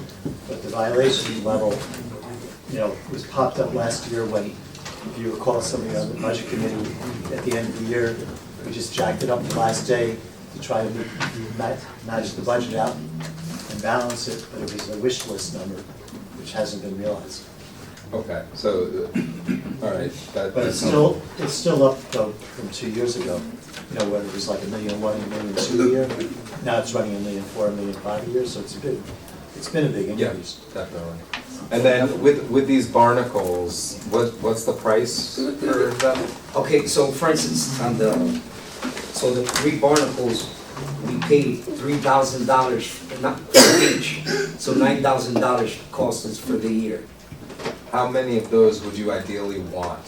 Well, I asked for 2 more, because first we did a pilot, and it worked, so right now I requested 5. Okay, and sorry, I know these are small questions, Chair. No, important. That's okay. They're important. The safety sticks, same thing. How much do those cost? How many of those do you The need? safety sticks, we don't pay for it, we don't pay for the equipment, we don't make, with no maintenance to them or nothing. Okay. So there were 10 not turned on, I got them activated, communicated with the company, et cetera. And when Aaron, there was a lot of problems at the train station, so I got them here as well. And is that something you'd like to expand? Absolutely. Okay. Absolutely. Anything I can do to help You them? good? Yep. All right. Alfredo, Reverend Lee, and then Marie. I just got one more comment. I'm not gonna say names, but the director of Parks, he's been here working 11 years and never got a raise. All right. Danny Pete, never got a raise, 11 years, never got a raise. Everybody else gets raises, and he bringing in money, and he hasn't even got Is nothing. he in the union? Yeah, he's in the union. No. Oh, not union. But they never give him no money. All right, let's move on. Reverend Lee, and then Marie. Maria.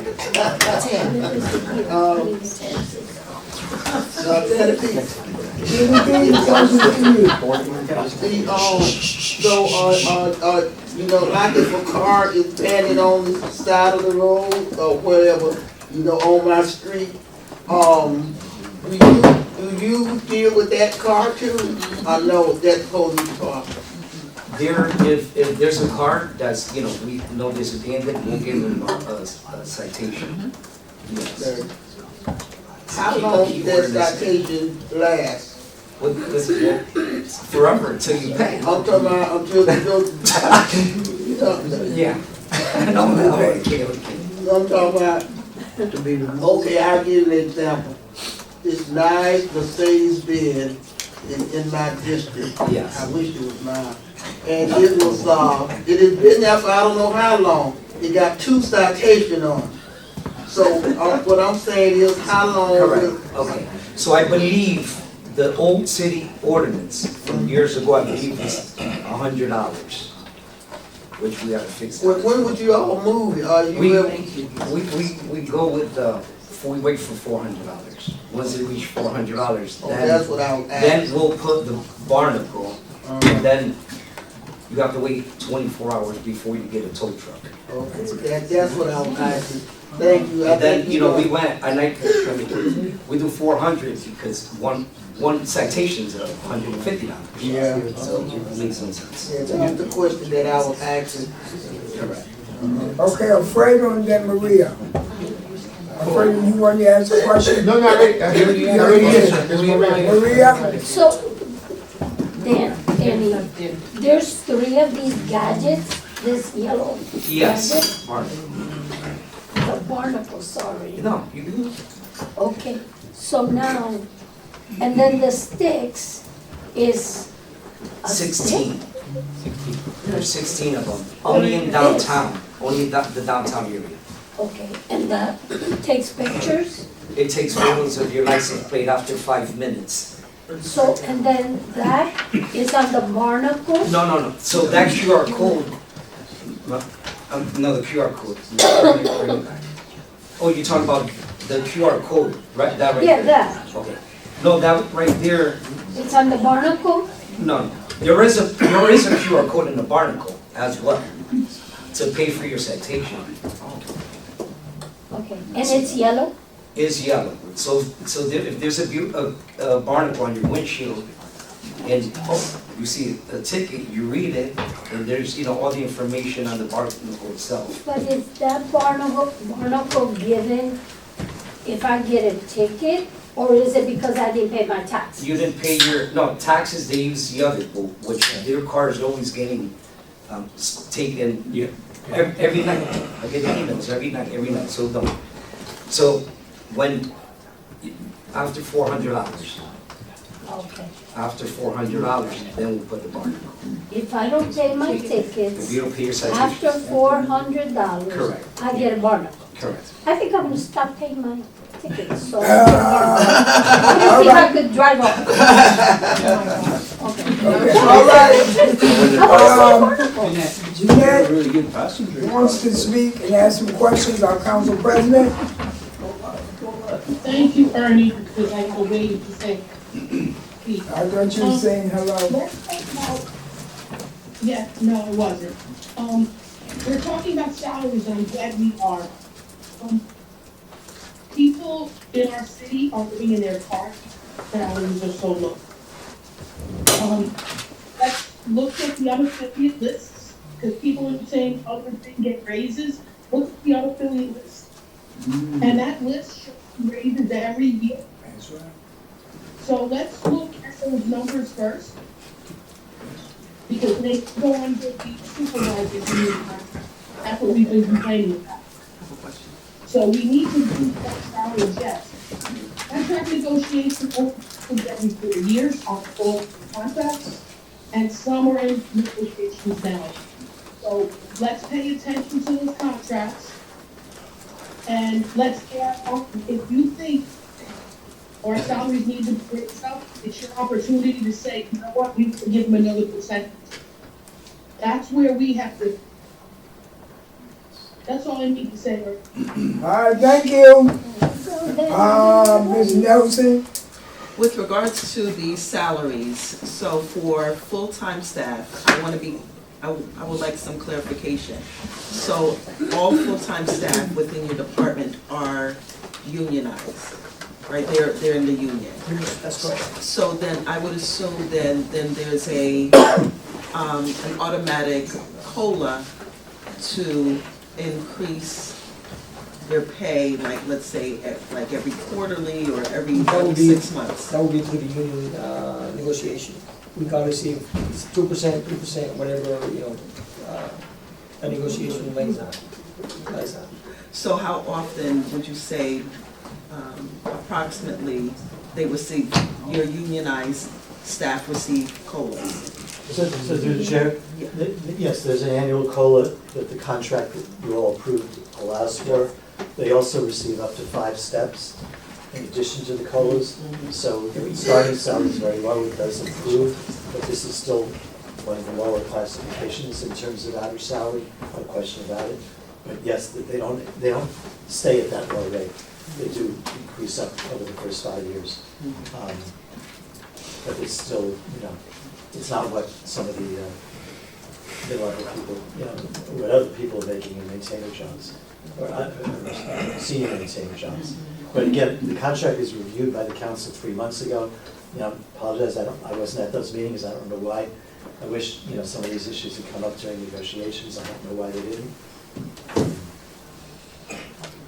I just have a statement because, we a lot of the discussion is about salary, increase of salary, who should be getting a 6-figure salary, who should not, right? And I hope this is appropriate for me to say, but just a few meetings ago, we're talking about a particular development where the minimum salary requirement would be for a 1-bedroom is like $70,000, right? We don't want to displace individuals who live and work in this city who can't even afford a 1-bedroom apartment in a new development, in a possible new development, right? So it would be important to be able to work on accommodating people who work and give to the city so that they could improve their quality of life and one day afford a 1-bedroom apartment at a minimum salary of $70,000. Yeah, no, I think that's a very appropriate sentiment. I just want to be clear, and I think, Ken, just so you know, like these employees happen to be NAGE employees, so they weren't part of our reforms that we did with the 1303 contract. And I think what happens is, like, all these employees do typically get a July 1 COLA increase. But there's certain, I'd say, lower level positions throughout the city that just over time weren't really keeping up, and their wages weren't keeping up with the market. And so like with the 1303 contract, we didn't just accelerate the rate of pay. We literally got rid of the, as Ken says, certain positions have steps. Over the years, you go up a step with a year of service.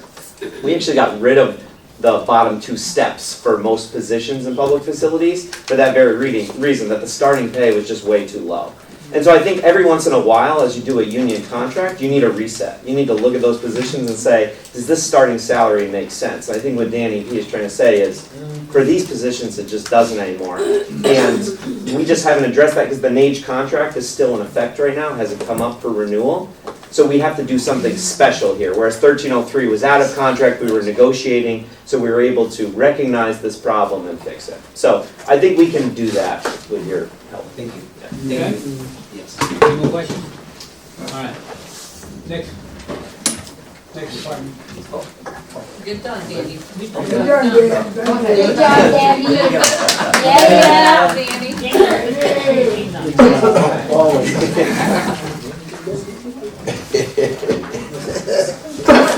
Excuse me. You want to go in front? We move on, next division between the public facilities, the facilities managed and custodial, services. This department actually does quite a lot as well. They're responsible for maintaining 40+ buildings. They're also supporting and maintaining approximately 18 park bathrooms throughout the city, 15 splash pads. At this point, as we are in the future, we're looking to add more splash pads, citywide. And like I said, like I just said, the facilities man does a great job with the staff that they have. They average on a yearly basis, work orders, they average about 600 work tickets on a yearly basis, and about 95% of those work tickets they get completed.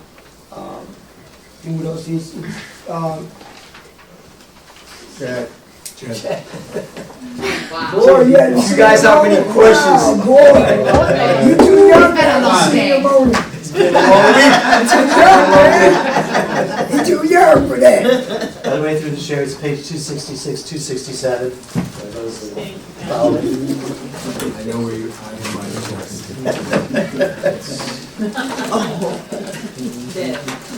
Is it 2 or 3? 266. All right.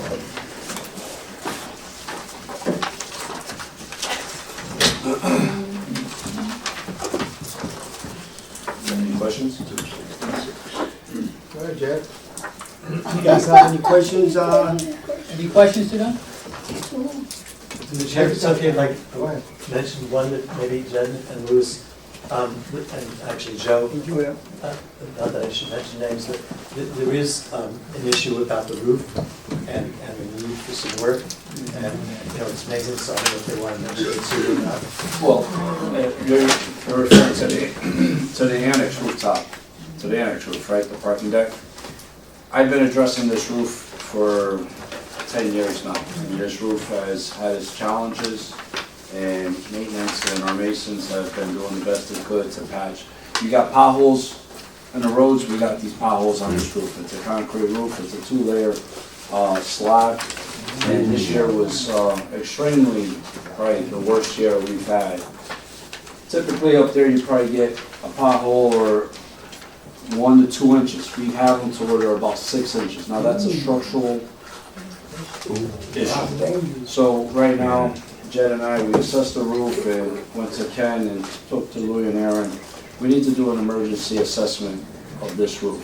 We have vehicles parked up there, and you're only left with, in some areas, a little bit of concrete. So we're working on doing that. We're working on patching potholes as the best we could. Long story short is, if we're gonna stay in this building, we need to be a homeowner and repair this roof. And if we do a full assessment, full repair, it's been guesstimated maybe $4 million to do a full demo and brand new roof. We're doing the best we could with what we got. We're keeping it alive, but to the powers that be, What do you guys want? Through the chair, so the planning money, assessment money is in this year's capital plan, if we hopefully can have it reconsidered, and then they would plow into reconstruction. So the first step right now is to get it structurally, professionally assessed by a structural engineer and put a plan together, and then we will bring that plan to powers that be to, move forward. I got a question. I'm looking at your, carpenters and those things that you're budget, so you have 34.5, 50 people working, We have trades. Trades, no, we have 2 carpenters, 4 electricians, 2 plumbers, 4 electricians, 2 plumbers, 2 carpenters, 2.5 painters. What's the point of 5? And that doesn't represent, maybe you're referring to the custodian. I think it's the whole number between maintenance and Custodians, including that maintenance. includes the custodians. Yeah. Okay, so I was just looking at that, to see.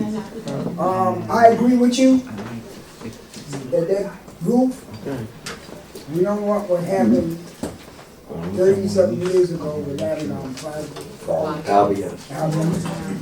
We don't want that. So I would hope that, legal people over there, we can get this done as soon as possible, because if it caves in, It's caving in on us. well, that's what I'm saying. All right. Well, maybe that might not be good. You're not that lucky, Ernie. All right, Heidi, Ernie asked about the trade, but I'm just asking, how can a city our size just have one plumber? No, we have 2. You have 2 plumbers? There's only one here in the budget. There's a mistake in the budget. Through the chair? The other one's under recreation. Oh, Right. yeah, it's on the record. Oh, so you have another on the Parks and Rec? Yes. What should I want to do? And, that was my question. My first question about the plumber, do you have to, it's still not enough for as many toilets as we have in the city of Bridgeport. that's true. It's not even just the toilets, it's the boilers, the HVAC, Yeah. The other thing I wanted to ask about is, I see that you have for public facilities, I guess it would be you, Joe, the new the new senior vet center, the 100,000 on the bonding plan, capital bonding, they put 100,000 for city facility assessment. Are you guys doing that, or is that gonna be part of the fire station assessment? for the, For the For new the veteran senior center? vet center, yeah. I can address that, that's what I talked about on Saturday. We put in, just because if we redo the fire station on Beachmont Avenue, the Veteran Center is attached to it, we just put a little money aside to plan for what's gonna happen. Is the fire station gonna be renovated and the Veteran Center gonna be renovated with it? Is it gonna move locations? Like, what are we doing? So we kind of need to plan that. But Beachmont Station, as Joe and Joe can attest, need a lot of work, and so we have to do something. Well, I would say that it's one building, so you don't fix the garage and not the house. Or you don't fix the house and not the garage. I mean, it's an all-in-one. So that's my only question on why allocate 100,000 when it's one whole big campus, because we wouldn't be doing. If we need to move it, like, I don't wanna start throwing things out there, but like, someone once said, if we need to move veterans out of there, could we build like a very basic building at the firehouse on Madison Avenue, because there's a lot of land there and stuff, and for honest budgeting, right, we could just lump it in with the Beachmont Fire Station, but it is kind of its own thing, which is why we gave it its own little pot of money. I didn't know that there was a proposal. That's why I'm asking, because I didn't know that. There really isn't yet, I mean, it's just like, The Veteran Center. there really isn't. I mean, I think that what's happening is we're forced to deal with the fire station, and as a result of dealing with the fire station, we're gonna have to figure out what to do with veterans. Joe, you know how I hate $1 million projects. I'm not, that's a conversation and argument to Okay, have with the thanks fire for the clarity. department. you all set? Wherever the money Okay. money for The that. fire department's upgrade. Thank you. Followed by Reverend Lee, and then followed by Anita. So you gotta know what the lineup is. I just want to put You too young, man, to be. No, I'm not 57, man. I'm getting there, man. I'm 54, man. I'm 55 this year. I just want to give a comment that I want to give kudos to Tiago and Jed. Out of respect.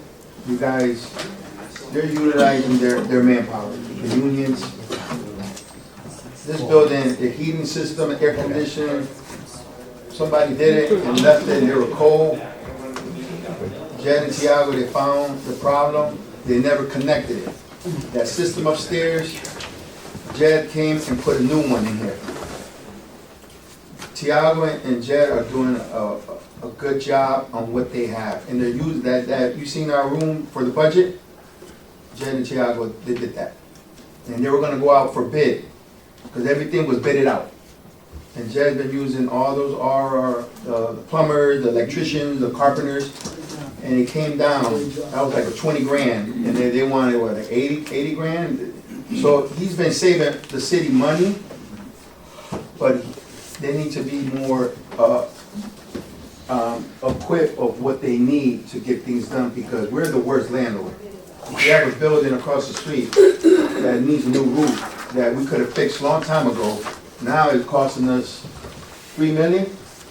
So it's like, and it's abandoned building. So that $3 million could be to fix the building that 99 on Broad Street. So I'm saying that they're doing miracles of what they got, and I think they're saving the city a lot of money. Louis. I think those are your right hand and your left hand on people, and Aaron too. Aaron, I ain't gonna leave you out. Aaron's a good dude. You call him, he picks up the phone. Y'all doing a good job of what y'all got. That's what I wanted to say. And I'm gonna find some money to give y'all what y'all need, all right? Allison, sorry, Michelle O'Terry, you forgot about Michelle O'Terry. Oh, there you go. It's a female thing, I guess. Reverend Lee has the floor. Sorry, Reverend. The building by the fire station on Bridgeport. It already been said that it probably gonna be renovated, or they're gonna try to fix it so it can continue to be a senior citizen place, right? The veterans. They don't keep I'm thinking the wrong building there. I'm thinking the one that's right there by the fire department. That's what they're talking about. If they might need to move it. No, not the seniors, the veterans. The seniors used to. They used to. Yeah. They sent them to Maria Vargas. They did it. They went to Black Rock and Isaac House. Well, that sure got by me fast. I had a single mother. And the reason that I said, because, you know, I heard my friend Tom say that, you know, the proper moved from there to Madison Avenue. And I was gonna complain about that because they moved our library to Madison Avenue, and that's why we don't have a library. The money that they had for us, they spent it up there. So since it's not the senior citizen, I don't have anything to say. The only thing I do want to say though is this is the best council meeting that I've been to in a long time. With no fighting, no fussing on, you know what you are. I did the best I can, sis. The red got her cowboy hat and a handkerchief. I don't want to play with it. Okay, you all set? You all set, Red? Oh yeah, thank you, sir. Okay, no problem. Anita. All right, so I want to piggyback off of what Joe stated. When I came on the council in 2013, that roof was messed up. So you're right. You're right. And I want to just also say that the city's really taking a loss on continuing to patch that roof, because you guys, it keeps coming down. You keep maintaining the conference room. You keep maintaining the walls. You keep repairing stuff. You just remodeled the conference room. What are those things called? Tiles. The tiles up there in the conference room are off because every time it rains, here's another leak. So it's worth some way, somehow, finding this money, and not to say, we're looking at a huge liability if that thing comes down. That's right. It'll be a lot of lives I wanna refer to page 266 Going back. on 66. personnel summary. Maintainer 1, maintainer 2, maintainer 2.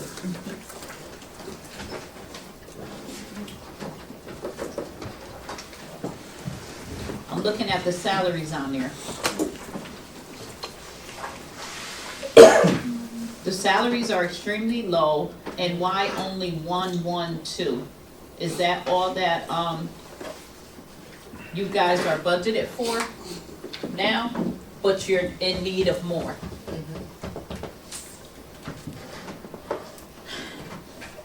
This is another issue why we don't have staff. Just pay attention to their salaries, just divide the 2 into the 79,000 and you'll figure out what they get a year.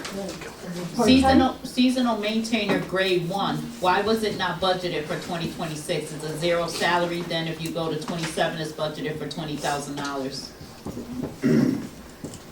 I don't know the seasonal history through the chair, I'm not sure all that would recall.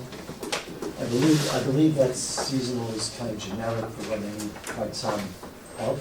Yeah, but they don't have a budget number for 2026, it's the question, it said 0.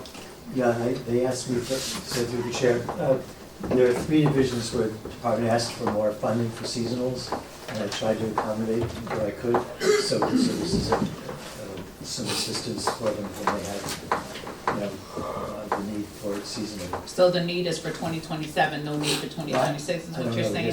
Alright. I don't know the history of it. Through the chair, that's an error. The FY '26 budget is just under $20,000, it's 19,480. So I don't know. This is a new budget book system that was put in by my predecessor. I don't, So you still may trying to want, figure out how it works. you may want to meet with Because Paul there to have been some errors. make that correction, because But, that's thanks for the heads critical, up. that's critical. And in closing, I want to state on page 269, I see that there's some,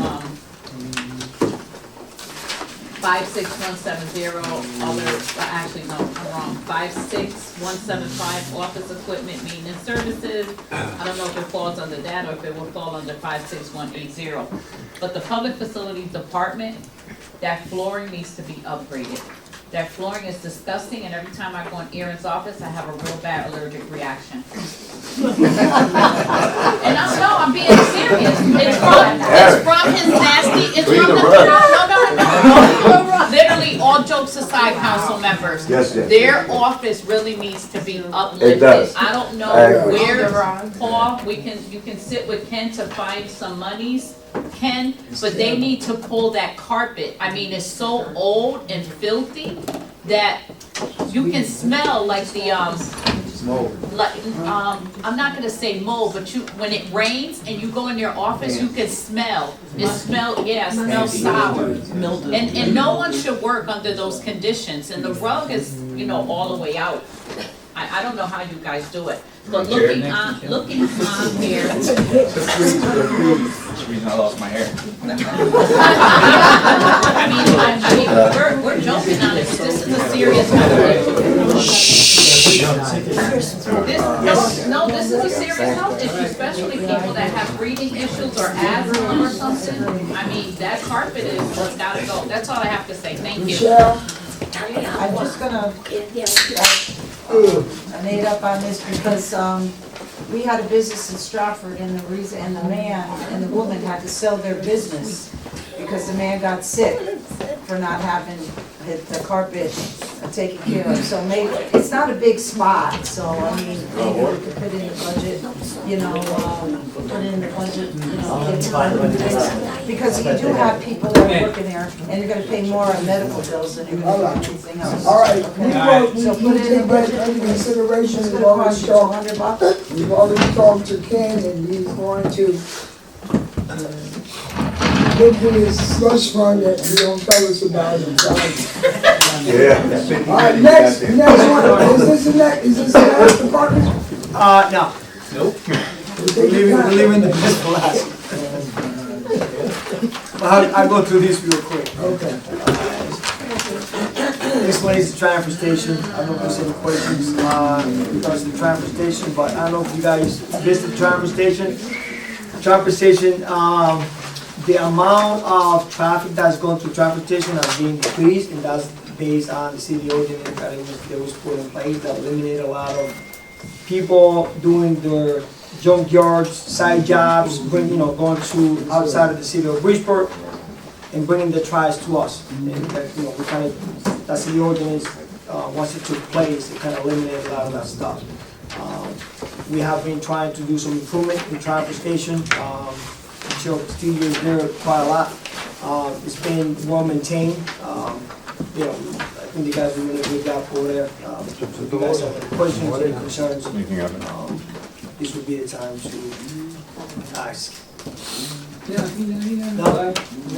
I have some questions. I didn't know what Ernie's list was. I was letting the budget chairs go. Okay, so Louis. Yes. I think you should go into a little more details, like for our new council members, so they know the detail of what goes on at the transfer station. We do budget numbers, not. I know, but it is related to budget, so let me finish. Okay. Related to recycling, the revenue that the city collects in recycling. When we do recycling, when you guys do recycling pickups, right, at the residence, don't we get revenue from that, the city? No. To the chair, Yeah. that has turned into a huge expense roughly 6 years ago. Really? Yes, it was a nice revenue for years, but this has turned from around $130,000 revenue per year is at this point almost ancient history, and now is roughly $800,000 worth of expense per year. One of the things that Why do we do it? it's state law. State law requires us to recycle and to enforce recycling in our city. A couple things, pardon me, that you can encourage your residents to do, because we certainly apply stickers to toters, we send out information, but we pay a contamination rate for almost every ton that we send to Shelton, where the plant is. That contamination rate is very expensive, and the way to avoid the contamination, one, no plastic bags. They hate plastic bags. Food waste. No food waste in the recycling. The third thing, you think no one would do it, but diapers. So plastic bags, food waste, diapers. Tell your constituents, please, it's extremely expensive to recycle with this stuff because they have sophisticated equipment, but they also have human beings picking all this stuff out, and it's very expensive. So it's long ago that we had revenue. It was nice once, but it's not been the case for years now. Thank you. All right, Galen, then Michelle. Yeah, just on that point, I would like to encourage the council to consider doing some sort of video PSA around this issue for our constituents. We could do something fun, wouldn't cost us much money at all, maybe get somebody to edit the video for us, get out there, tell people what they're doing wrong, so we can save public facilities some money. Be fun. We appreciate that. You guys did a good job. Thank you. Michelle? Yeah, I'd like to add to Gail, I think that's a great idea. You can also put about no littering. That used to be a big thing back in the day, because that would help save the city a lot of money, especially on the streets these days. Because you can't clean the streets because of a lot of the cars and where they're parked. So maybe we can encourage our young people to get some kind of an incentive, do not litter. So maybe, I've been trying to get that out there for the longest time. The other thing is that the second question is, when, in the Board of Education, do the recycling there, do they recycle there when we get the money, or do they keep their money for their recycling, and do they recycle? That was a big thing that I was trying to push a while back too. Can someone answer me that question? Sure. Go ahead. They are responsible for their recycling, and in terms of getting money, remember, there is no money coming in for recycling, there's only expenses going out. So it's the same scenario? Absolutely, there's no money left in recycled commodities. Because there used to be. The only, again, back to, what to encourage people to do, clean cardboard is money. So we want to encourage people to recycle clean cardboard. If they're, you know, with all the shipments that people get in, all the Amazon and all the other businesses that get delivered, that cardboard is one of your most valuable commodities to recycle. So if you see people throw it in the garbage, kindly encourage them to recycle it, because that's one of the other best things to recycle. Aluminum, glass is expensive and there's no value in it. So you know, we have to recycle by law, like we said to begin with, but glass is an expensive, useless commodity, sadly. And people think it, but my wife thinks it's recyclable. It's not really. So those are biggies. And just a quickie on plastic bags. Again, here's my wife. She thinks she's doing a big favor by putting the recycling in the plastic bag before it goes out in the toter. No! As soon as it goes in the plastic bag, the whole darn thing is contamination. Because they're not going to, our guys are not going to, and they're not going to go through that plastic bag. It's now contamination. So you're not doing anyone who puts in plastic bags, you're not doing any favors for either the people collecting or the people on the, so no plastic bags of any kind in your recycling. Please. Do a video. Jeanette. I asked about 2 years ago for signage to be put on all the toters, specifically stating what goes in those toters. I've not seen that yet. PSAs are great. Not everybody's on social media. We can do a detailed phone blast, which we have access to do, meeting all the criteria that's needed, because everybody has a cell phone.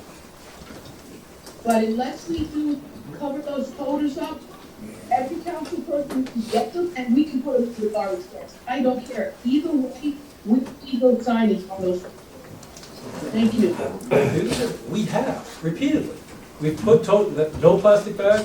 Now, if you're saying, I see you shaking head, you didn't get to your. It didn't make it to yours? Yeah, never made it here, so. If they are contaminated. I've had 11 years, I've been here 11 years.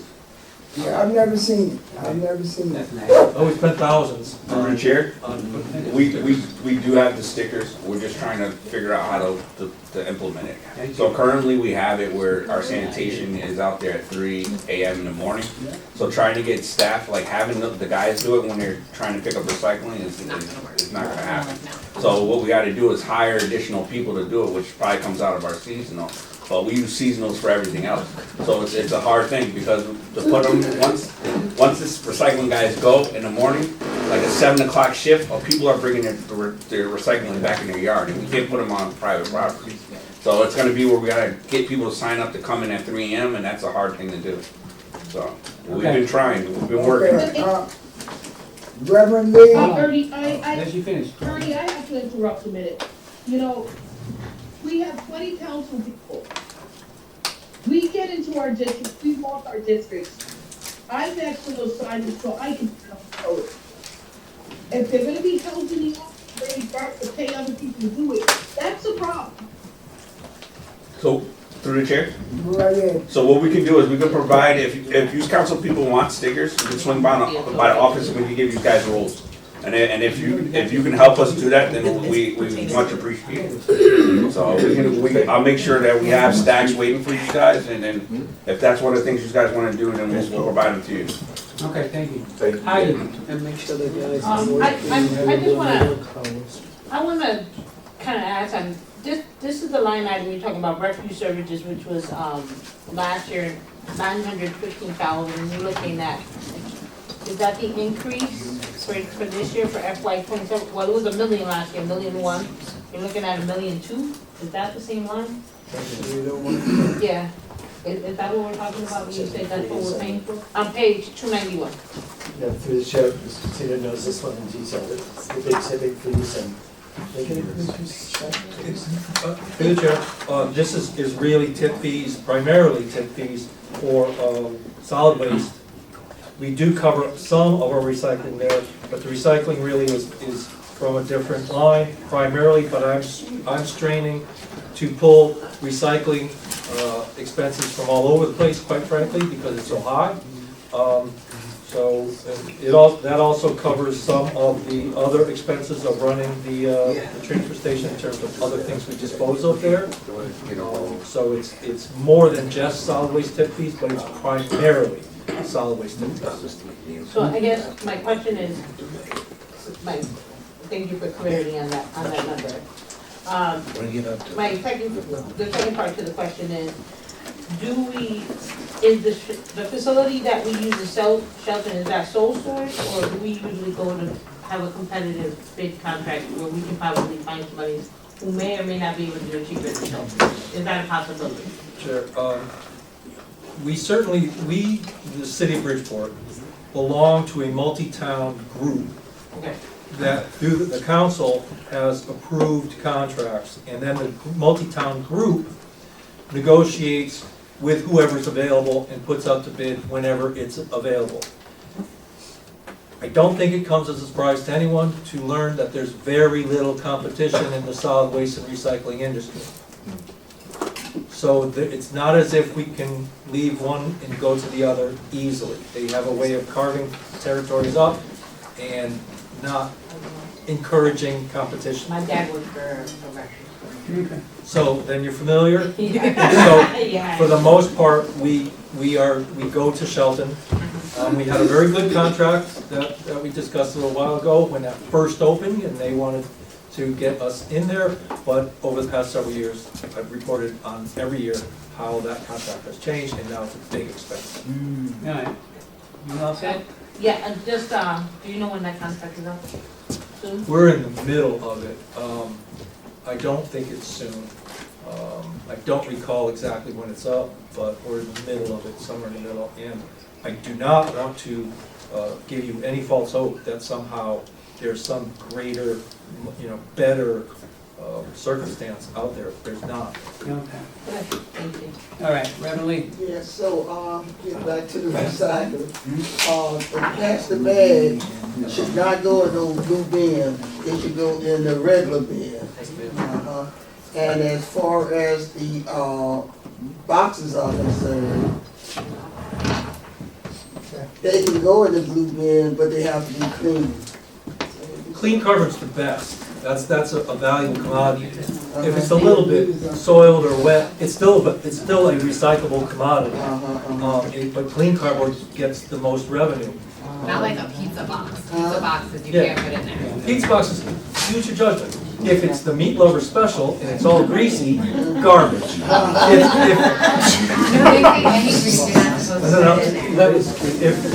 If it's a nice, dry, clean box, recycle it. Use your judgment there, but if it's all greasy, garbage. Yeah, because when we go around in the neighborhood, talk about putting those stickers on people's things, they gotta make sure was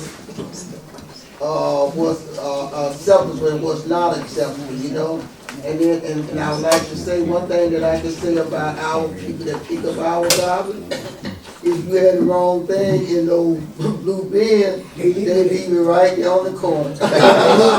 Yes, they do. So, Yes, they do. and I think that, you gotta be knowledgeable about, now I know what to do with my Amazon box.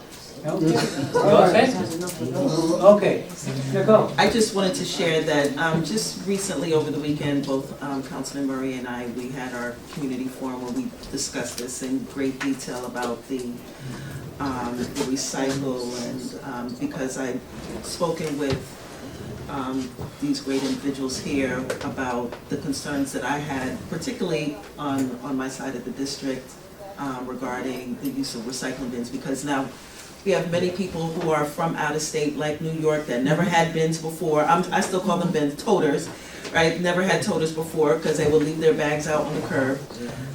So they're not used to this, this practice of recycling, what goes into recycling bins, what goes into the recycling toters, what goes into the garbage toters, right? You have people here who lived all their lives and still don't know what to do with what is considered garbage. But there are stickers. I just want to clarify. There are stickers that have clear information that, you know, our constituents can put on the toters, which indicates what is considered recyclable, what items are considered recyclable, and I can go and get them, but I have samples of those stickers, but I must say I wasn't aware of them as well. I didn't know that they existed as well until fairly recently, but they are in existence, so whatever way, and I did ask the question, like, should I just go door to door in my neighborhood and just, give it to them, and I didn't really get a clear answer on whether or not I should be the one to do that, but I'm okay with doing that, if that means, helping out in however way. I just got one point. Maybe what we should have done, the ways to make people aware of stuff, we got mass media. Everybody's on Facebook, Instagram, all that kind of stuff, but we didn't do a good enough job getting the message out to our constituents on the city's part. This is what, if this is not in those recycling bins, we ain't picking it up. Real simple, and you wouldn't have this problem. And I don't ever remember seeing anything informing me on what you put in it and what you don't put in it. I never seen nothing like that. Shame on you. Did I let you? No shame. I'm not. I apologize. I'm sorry. No shame. You all set to go? I'm well. Thank you. Do's and the don'ts. Anita, and then All right, Revise. I just wanted to state that, from the communications department, they should be able to put something out as the mayor makes announcements of whatever's happening in the city. The communications department should be listing, what's allowable, what's not allowable. I have seen the orange stickers on the bins. If there's stuff on them that is not recyclable, or if it's garbage, that's it, because you guys will put the sticker on them and you'll leave it there and it states what. As far as the council members taking on, I think this is a liability for the council members. And I say that, I need to see if there's an ordinance. I need to do some research on this regarding an ordinance for council members to go and share this stuff with constituents, or even to put this on toters. Because then that opens up a can of worms for other things. It brings in other avenues of issues that we as elected officials may not be able to answer, because we're not through public facilities to know the regulations of the process of your day-to-day operation with sanitation and recycling. So I want to do some research into that, but I think that from the communications department, from the, the administration, they should, if you can provide them possibly with information on what are do's and what are don'ts, that would be a start, and maybe, Angie and her team of youth can work on that and get that out, just like you guys just did this big initiative with the sweep, and that'll help. And meanwhile, I'll search some ordinances and see what's capable for elected officials to do and what is not, just to save us some grief out in the community. Thank you. I'm gonna stay with the numbers. Good. I know that many of you have said, stick to the budget. Yes. But I just want to say this in regards to recycling, because I am a stickler and I support this recycling so much that I have walked Park Street when the recycling began. We walked Park Street, certain streets, with a toter and saying, you have to do this, you have to do that. Really? Just as I knock on doors and tell Alfredo Castillo to vote for me, I am willing to take your signs, okay? And give it to our constituents on a nice day. The other thing that I need to say is that if you walk the Suit Street, any of those streets, and you tell them that the recycling process has changed, they're going to say, really? Because guess what? What you guys are doing now, people do not know that. I didn't even know you could not put a garbage can, because we collect our bottles, whatever, throw them inside. So now that's contagious, or it's contaminated? It's contaminated. The other thing I say, it is contagious. It is. The other thing is this, we have, the Eastside Senior Center has over 150 members on a daily basis. On a daily basis. We have 50 members, sometimes more. I am willing to take 50 of those signs and make sure that our seniors get this sign so they can stick it to their toters. Okay? Okay, Maria. Thank you. And then one thing we decided, you should say it's right in here, make sure y'all clean up cans and bottles and put it in here, because you can't make the whole thing open. But, all right, is that all set for that department? Yes. Okay, next one, Louis. Well, through the charge, I just wanted to add that, you know, everything starts with educating our constituents, right? It's just like Councilman Oya mentioned, like, a lot of the constituents don't know, you know, what to recycle and not to recycle. But if they start with the community forum, as council delegates did, I think that's a great start, you know, to start educating our constituents. So through the chair, I think you've actually covered all the divisions tonight, because tomorrow you're doing all the Parks and Rec, but I would like to say a quick thing that we have. The quietest person in the room. There is a manager who's doing really effective work on all the construction projects, so I can put him into Director of Construction Services. She just saved the city $30,000 this week on a project.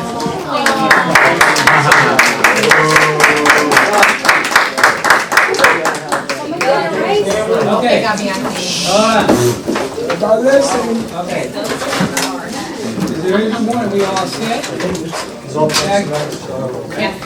I get a motion to adjourn? So moved. Second. All right, all in favor? Aye. All against? Hear none, see none, and we're gone. Get that money in there, kitty, kitty. Have a good night. Thank